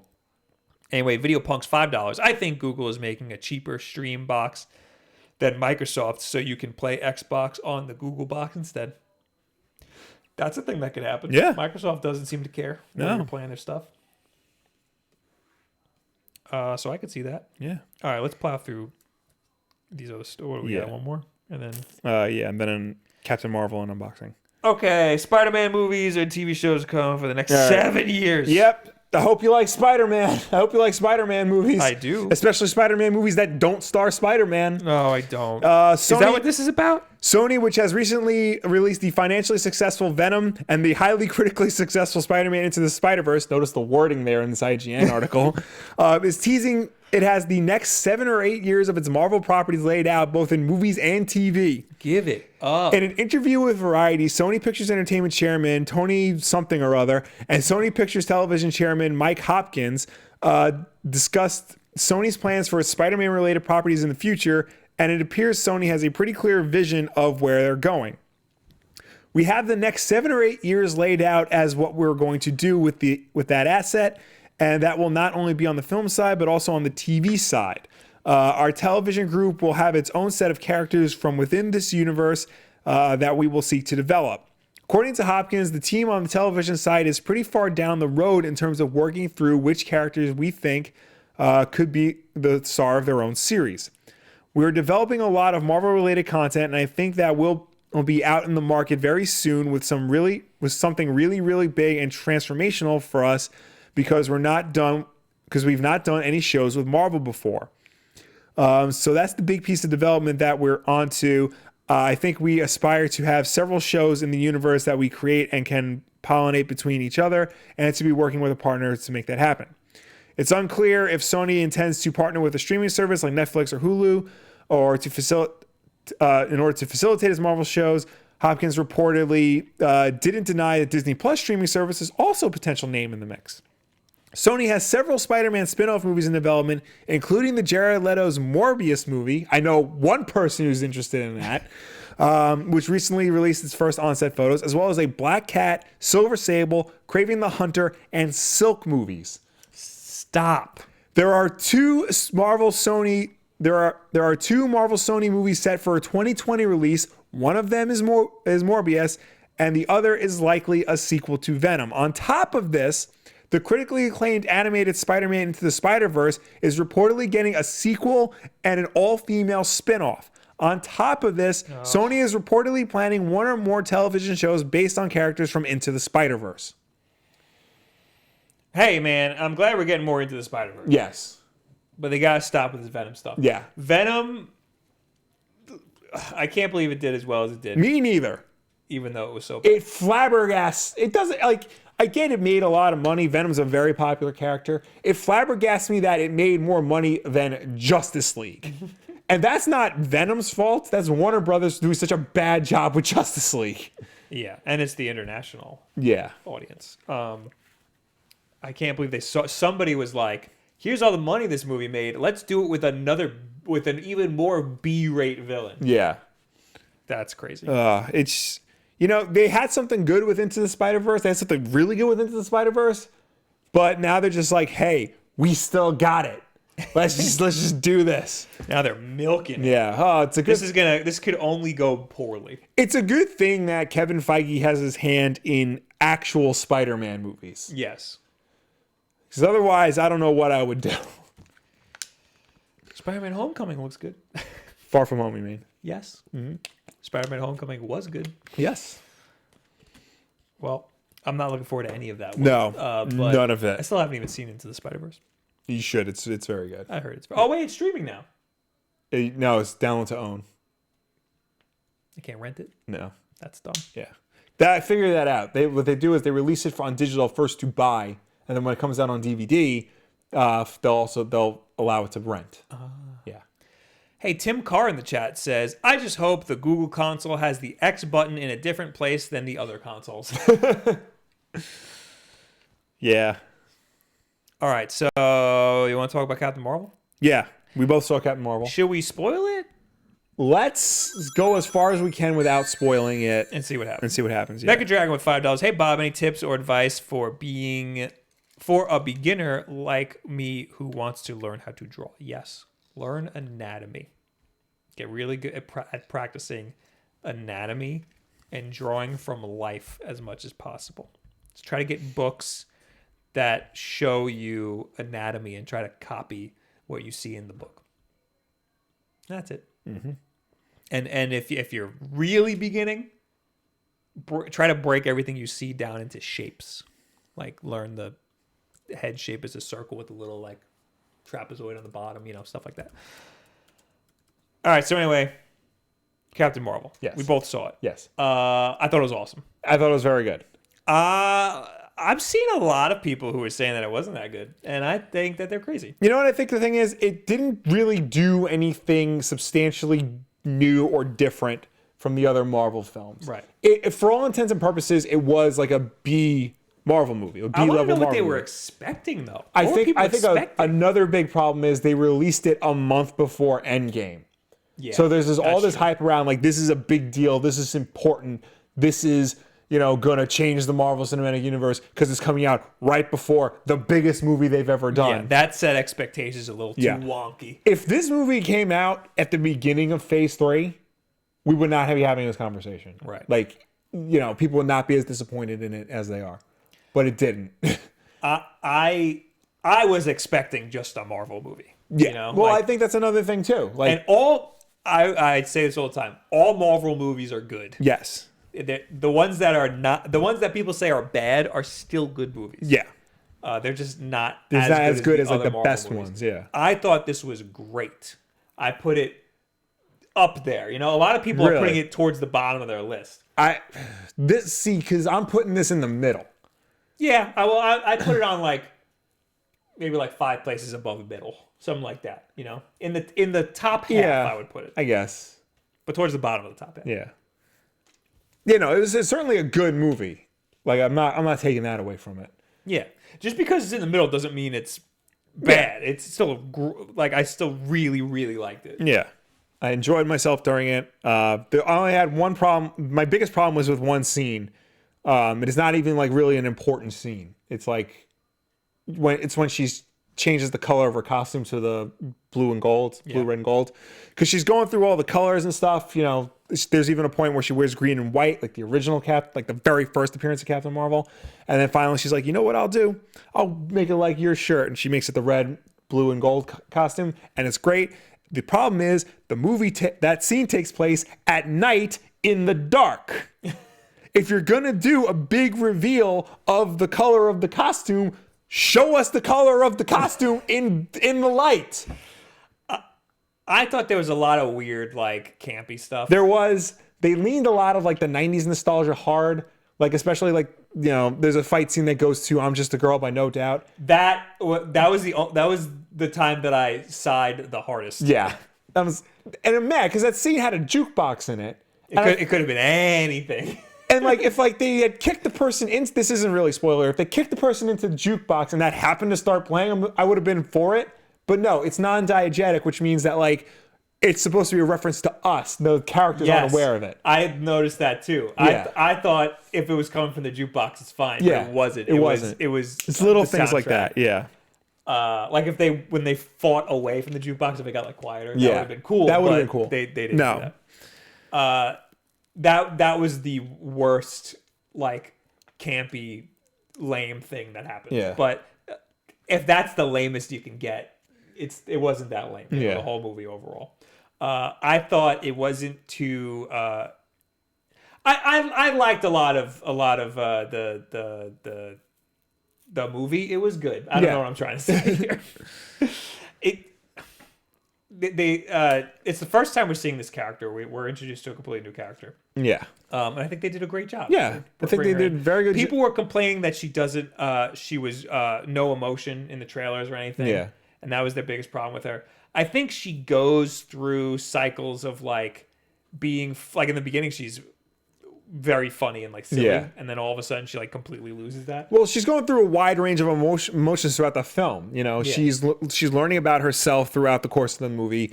She's learning about this new world that she's on. She's like actually making friends with people, which is something she didn't really have for a while. So like she's she just goes through she has a natural arc, as it were. Yeah. I didn't mind that her mood changed through the whole thing. I which is that's a sign of a good character, that they change throughout the film. Yeah, people were expecting it to be either like Spider-Man, where it's silly the whole, where you're like there's making jokes the whole time, or you're freaking the Punisher. Yeah, the Punisher, or Iron Man 3. Yeah, Oh hey, thank you for the $20, Ardilly. Why is bacon so awesome? Only Dirty Work utilized jukebox to its fullest. That's true. Only Dirty Work did. I don't know that. So Dirty Work is a Norm Macdonald movie directed by Bob Saget. It's a great movie. But there's a part where Chris Farley, like they're fighting in a bar, and Chris Farley's like, "Oh man, we need some fight music." So he presses like B7. The guy's like, "No, dude, you hit B8." And it plays "If You Like Pina Coladas," and that's the fight music. That's awesome. I know. I liked the Nine Inch Nails during that one. Not Nine Inch Nails. She wasn't Nirvana. Yeah, Nirvana that was cool. Yeah, that played well. And that was cool because it was not in a part that should have had a song like that. Yeah. The juxtaposition was good. Yeah. But it also, there wasn't a jukebox or anything, so it was like very obvious that it was a soundtrack to the thing. That was cool. But I'm Just a Girl was a little too on the nose there. Yes. Like we get it. We get what you're going for. I have to compare this to Wonder Woman. I was waiting for this. I hated Wonder Woman. I know. I did not like it. Yeah. I thought they were going. I feel like I'm a crazy person. Why is there slow motion of her like flicking her hair? I don't care about this. They're leading too hard into the whole woman part, They did some of that stuff in Captain Marvel, but I didn't feel like it was being forced down my throat. Okay. I think you are 100% wrong. I feel like the the feminism, if we're going to go down the route, was much more apparent in Captain Marvel. I feel like Wonder Woman is a much stronger movie overall, because Wonder Woman was not trying to fit into anything. It wasn't trying to, it was trying to be its own thing. And I feel like because it wasn't adhering to a certain formula, and because it had the singular vision of Patty Jenkins, it felt stronger overall. Wonder Woman. I think that's crazy. I think you are crazy. I think it was a bad movie. I think, like, period. Honestly, the more I think about Wonder Woman, the more I like it. I think you're crazy. I thought it was so. Here's. I rate a movie based on how much fun I'm having while I'm watching it, and how invested I am with the characters. Wonder Woman, I just wanted to get out of the theater. I was like, I don't care what happens in this movie. I don't care what happens to any of these people. They're all making the dumbest decisions in the world. I want to leave. But Captain Marvel, I was stoked for what was going to happen later. Right. I was super invested in all of the characters. I thought it was really cool. Especially some of the changes. Like, there were a lot of changes to Captain Marvel that were really good. The characters, like, you know, like, a lot of them, like, change throughout the movie, and you're like, whoa, that's crazy.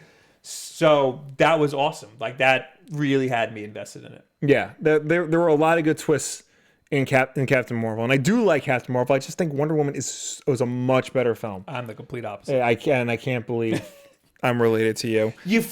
She just gets up and walks into no man's land. Yes! It's like, what are you doing? You're gonna kill all these people! Stop! No. Don't you dare say, like, oh, she's just gonna get up and walk into no man's land. Of course she is. She's Wonder Woman. Of course. But then she has to bring all of these people with her who are gonna get killed. No, she's taking care of all the Germans so that they don't get killed. That was the defining moment of the character. No, you're bringing all these people into the line of fire. That is dumb. They don't go into the line of fire. They go around the line of fire. Yeah, they're walking behind her with their stupid shield. That was a dumb scene. That was not a dumb scene. That was the best scene in the movie. They did it in slow motion. It took like 45 minutes. That is the most iconic scene in the movie. Iconic scene in a terrible movie. That is the defining scene in the movie that defines her as the Wonder Woman. As the dumbass who's going to lead these people to death. You are. That's what happened. That was a dumb movie. What is wrong with you? That was a dumb part in that dumb movie. I have to talk to your parents. What is wrong with you? That was stupid. Oh my God.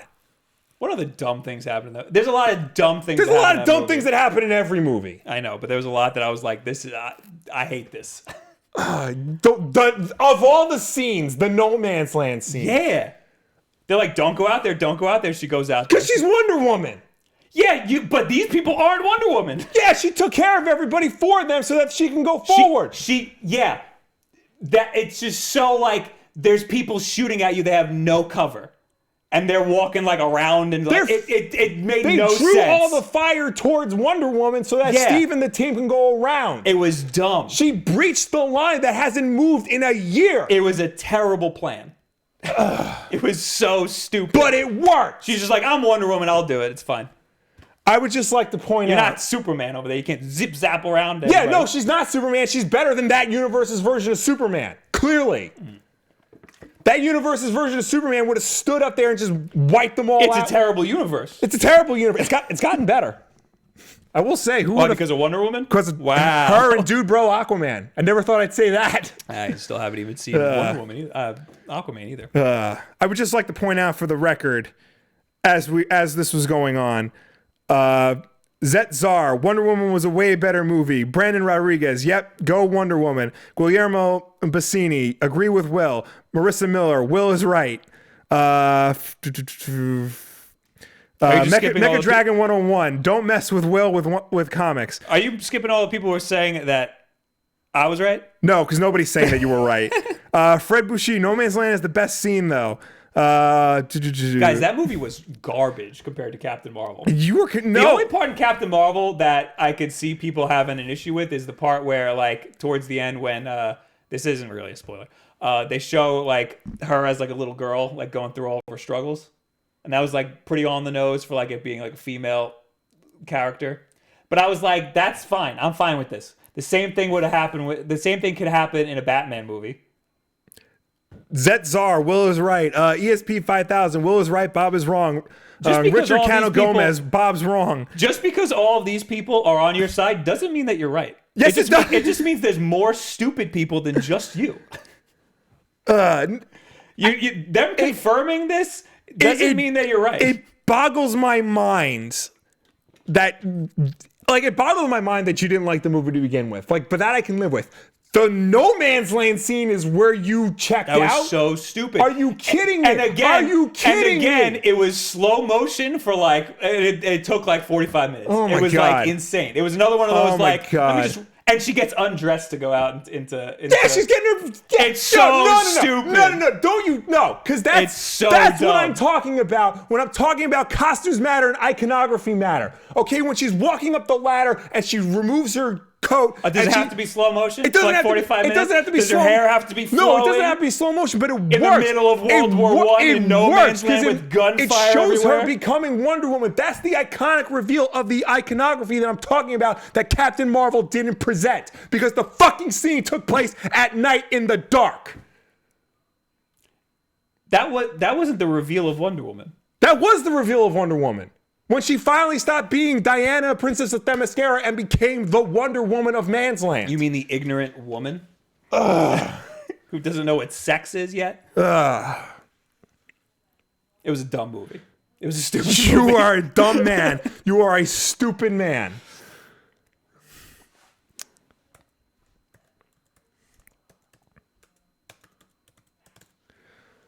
Hey, Forever Love BK says Bob is right. See? As one. See? As one.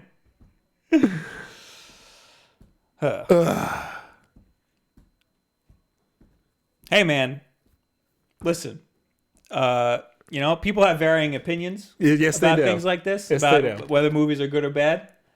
But, sometimes a movie's bad and there's no way around it. Yeah, but sometimes a movie is good. And an ignorant slog, it's hard making an ignorant slog, see the light. I have something to unbox here. Yeah, let's unbox that. Captain Marvel was great. Yeah, it was pretty good. 4 liked stars, it a check lot. it out. I'd give it 4 stars. I think that's a solid thing. And hey, you have a video talking about whether or not you have to see it. Yes, What? because we get coffee? This is from Amazon to our P.O. box. Interesting. It smells like coffee. Hi, Bob. For the streams from Mark, aka Boomer Shroom. P.S. Did you know Super Mario 2 was okay. Thank you, Boomer Shroom. Thank you. For Dunkin' Donuts original coffee. Thank you.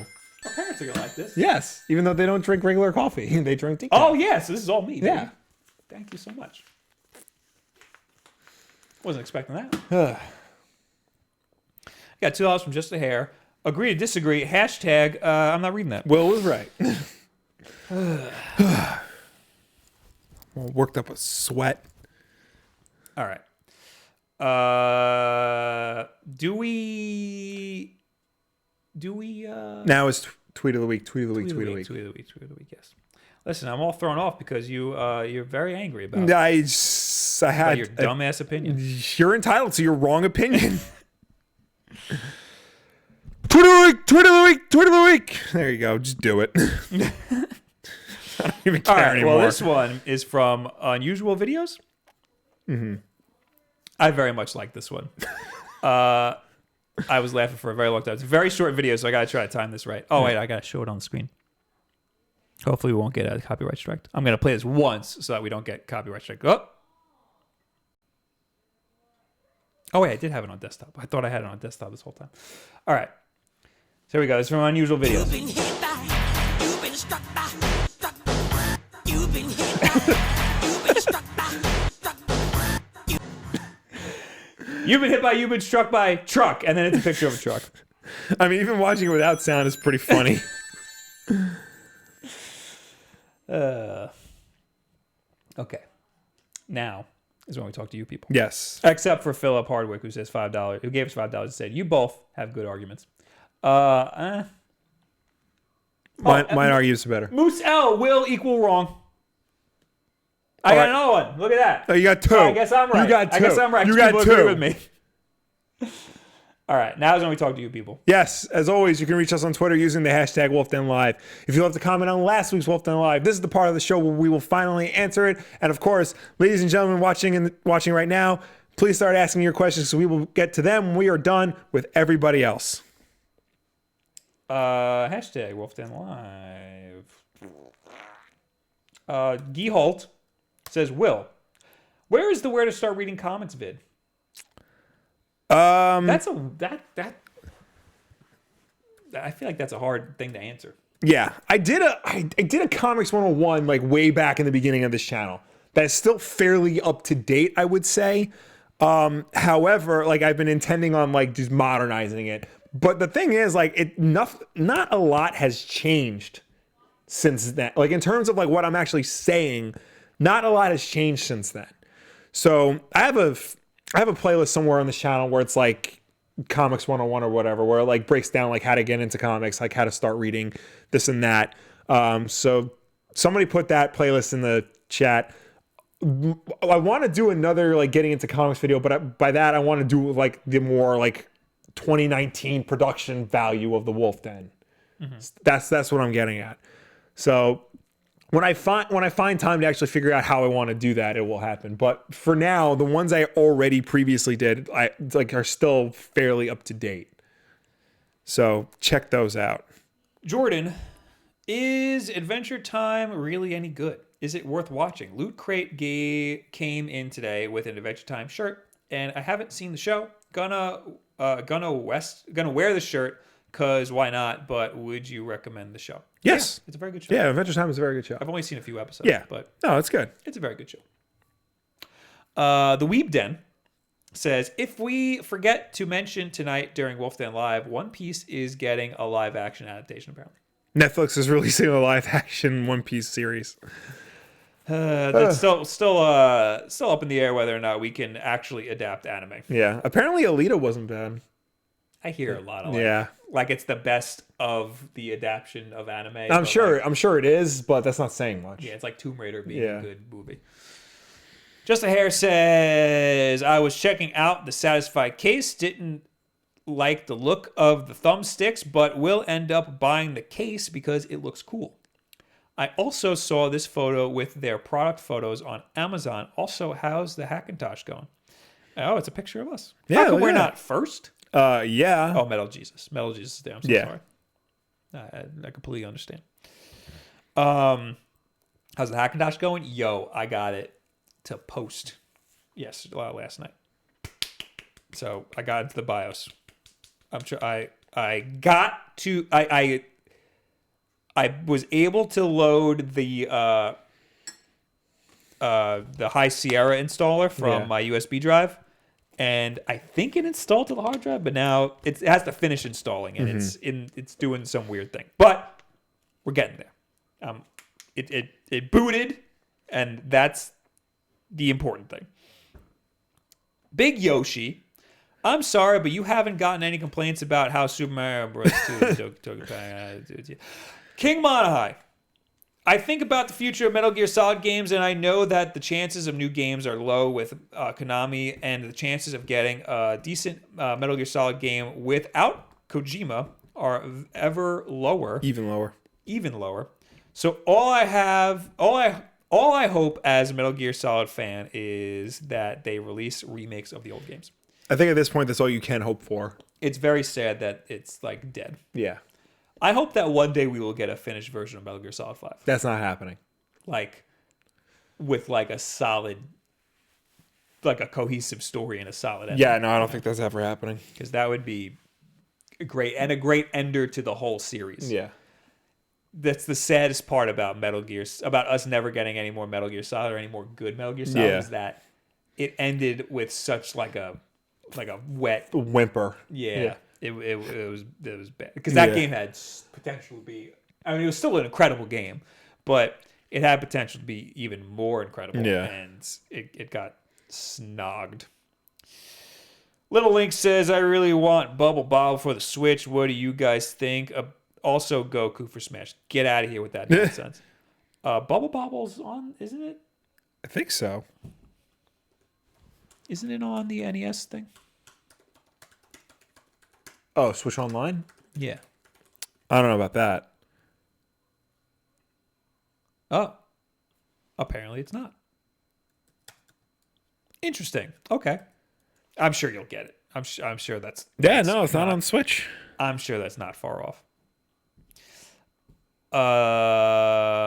Leo GR78. Say this how the sports announcers said... oh. No, I'm not reading that. This EA sucks. F the gamers. EA sucks. F the gamers. And then he says, P.S. Nothing. No. What does it say, Bob? I can't read it. It says P.S. What was right? Hashtag boycott Bob. Make out. That's what it It's hard says. to make That's out. what it says. Mika Holland says, hey guys, been a while, finally able to watch you guys live. I'm heading to GDC this Friday and super pumped, always wanted to go. Are there any conferences or cons you haven't been that you have wanted to? Also, Wonder Woman was a decent movie with way too much slow-mo. Thank you. Still said it was decent. Yeah, but a little too much slow motion. I've always wanted to go to CES. I've always wanted to go to GDC. What do you mean? CES, I would have. I feel like yes. I would understand more of what's going on at CES. I would much rather go to CES, but I've also wanted to go to GDC. Right.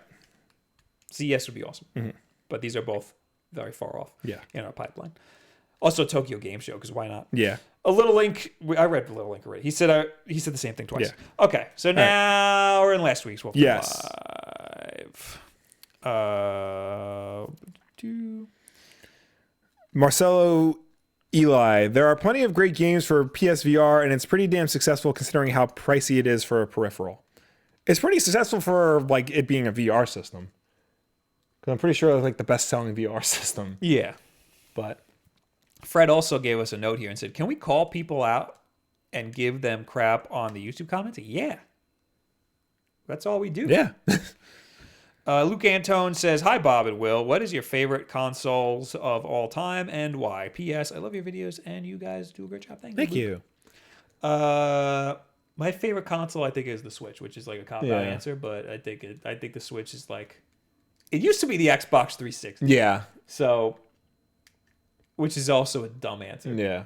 Because everybody wants me to pick like a classic retro console. But that doesn't make it a great console just because it's classic. Yeah. I think the Switch, it solves a lot of problems. Yeah. You know? I genuinely like the PS2 GameCube era of games. Like I think those are some of like the best games to like come out ever. That's pretty up there. Yeah. So I would just say like that era in general. Which is crazy for people who like retro games. So Yeah. much. Sarah Demko, I volunteer as tribute to be your movie girlfriend, Bob. Thanks, Sarah.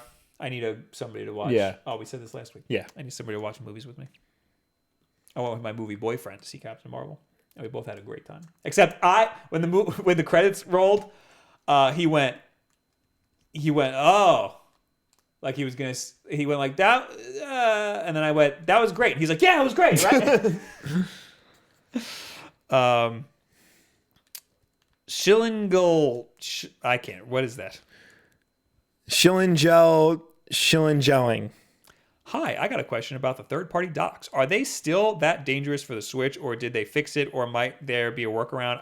I am thinking about a second dock, but I don't want to spend another €81 on that. No, they didn't fix anything.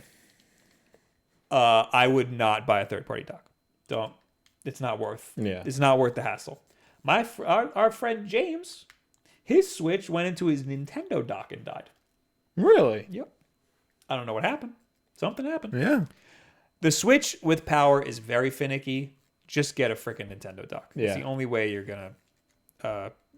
It's the only way you can be sure that you're not killing your Switch every time you go to charge it. Level 9000. No one talks about VR. VR is a joke. VR is just as groundbreaking as quote 3D Blu-rays and Samsung curved screens. Why do people buy this junk to encourage them? I think VR has a lot of potential. It does. It has more potential than 3D Blu-rays or curved TVs. Well, I think 3D was like the bare bones base level that like jumped off to that eventually got to VR, you know? No, because it's two different things. Well, you know? well, not really, because you're getting left and right input. Right. But I mean, like 3D has been around for years. Yeah. And like, it's the big 3D push from a couple of years ago was really just to sell more expensive TVs. Yes. So, but like VR is its own separate thing, and it requires like heavy processing. I think power. VR now is stupid. Yeah. VR that we have right now isn't worth it. Mm-hmm. But in the future, when it's just glasses you put on and that's it, Yeah. it's all there, that's going to be groundbreaking. Or, awesome. a spike that you plug into the back of your head. Sure, why not? And that's what I mean by saying like 3D as we saw it in that era was a gimmick. Yeah. Just like VR now is a gimmick. Mm-hmm. But eventually, it'll be great. Yeah. It's just going to take a really long time to get there. Mm-hmm. All right, that was last week, Wolf Den Live. Yes. Now we Now are in the in this week's Wulff Den Live. Mecha Dragon, did you guys touch on the Yakuza Judgment controversy with the VA taking cocaine? Voice actor? Yeah. Did you see that? No. Like one of the voice actors for Yakuza Judgment got busted with a lot of cocaine, so they're delaying the game to remove him from it. Come on, man. I know. Let the guy go. He's already got enough problems. I know. Eric says mine is Xbox 360 with the Switch being second.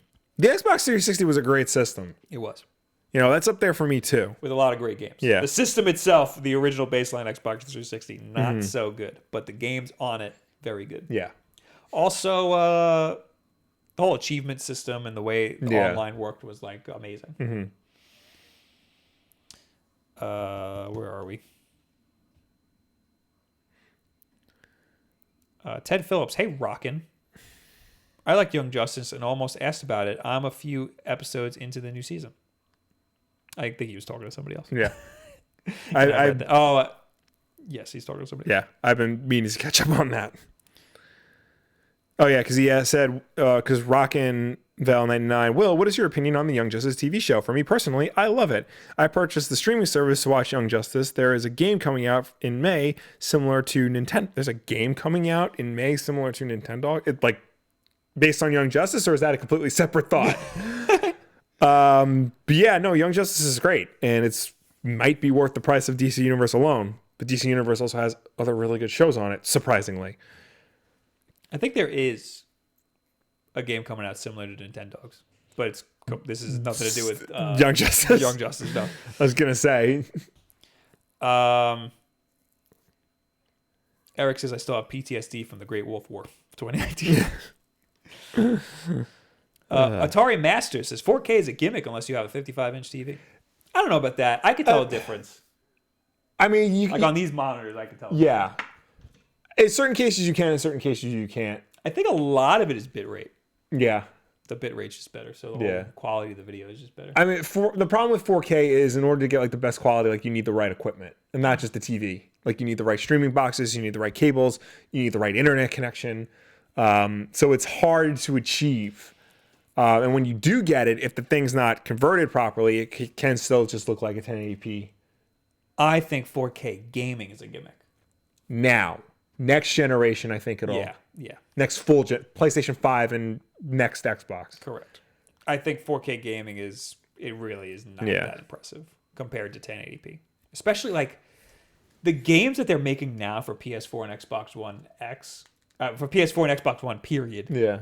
Just look incredible. Yeah. And they look like that whether you're on the pro consoles or not. Yeah. It just looks like Red Dead looks awesome no matter where you play it. Yeah. It looks awesome. Same thing with Resident Evil 2. It looks awesome. Mr. Rock, Will, I thought Captain Marvel was only okay. Did you have a big issue with the tone, not knowing if it was funny or serious? Also, music over the last fight scene made me go WTF. In terms of tone, I thought it was fine. I did notice that like it would go through shifts of like, standard action movie tone, then like serious tone. Then there were like a scene or two specifically to insert comedy into it. But I didn't feel like it was detrimental to the entire movie the way like it was in Doctor Strange or something. I feel like that happens a lot in Marvel movies. That's like a big problem with Marvel movies. That like the tone is inconsistent because they were trying to add like, you know, the joke scenes to it. But I was never confused by it. I was never like, should I be laughing at this? You know? Yeah, Like, no, I was never like, it's not confusing, but no, you know, jarring shifts in tone can affect the overall film. Like in Justice League, like it'll go from like one scene is clearly a Zack Snyder scene because it's very serious, and then the next scene is a Joss Whedon scene because it's very funny. I want that for Spider-Man. I want there to be like hard downturns in a Spider-Man movie. Right. You know? But, you know, at the same time, you know, when there's that hard downturn, you don't want, you know, the very, like, in that same scene, you don't want Spider-Man to crack a joke. Right. Well, like in Homecoming, like towards, like, in like the third act, it does take a pretty hard nosedive. Yeah. And, like, that was awesome. Yeah. But I want it to take a harder nosedive, Right. you know? Yeah. But, yeah, I don't want it to shift. Like, during that downturn, like, Spider-Man didn't just start, like, you know, wisecracking. Yeah, like, yeah. It stayed consistent. I don't want to be confused about it being Yeah. sad or funny, you know. And I didn't feel that with Captain Marvel. It did jump a lot. Yeah. But I was never like, you know. Yeah, no, it wasn't as bad as like some of the other Marvel films, like I said, Doctor Strange, or even like Thor Ragnarok did that a lot. Like just like hard break for comedy. Thor Ragnarok was just all comedy. Yeah, but like there's some was like much more noticeable than others. Certain scenes.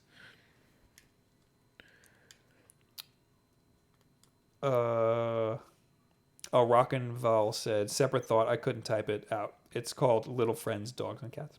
I wonder if that's the same company that made that Wii Fit sort of looking game. Maybe. Somebody's trying to capitalize on Nintendo's IP without getting sued. Live to Rock says, I just want my goddamn real life Yu-Gi-Oh! Dual Disc. I don't ask for much. Yeah, that'd be nice. Oh, hey, look at that. $10 from Luke Morse. Love the show, guys. Keep up the great content. Thanks, Thank you. Luke. Thank you, Luke. Okay, I guess we could take like one or two more. Yeah.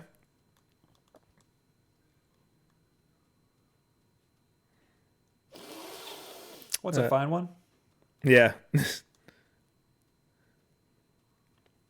Eric Henley. Peter gets an F on a test, goes berserk, becomes Emo Parker from Spider-Man 3.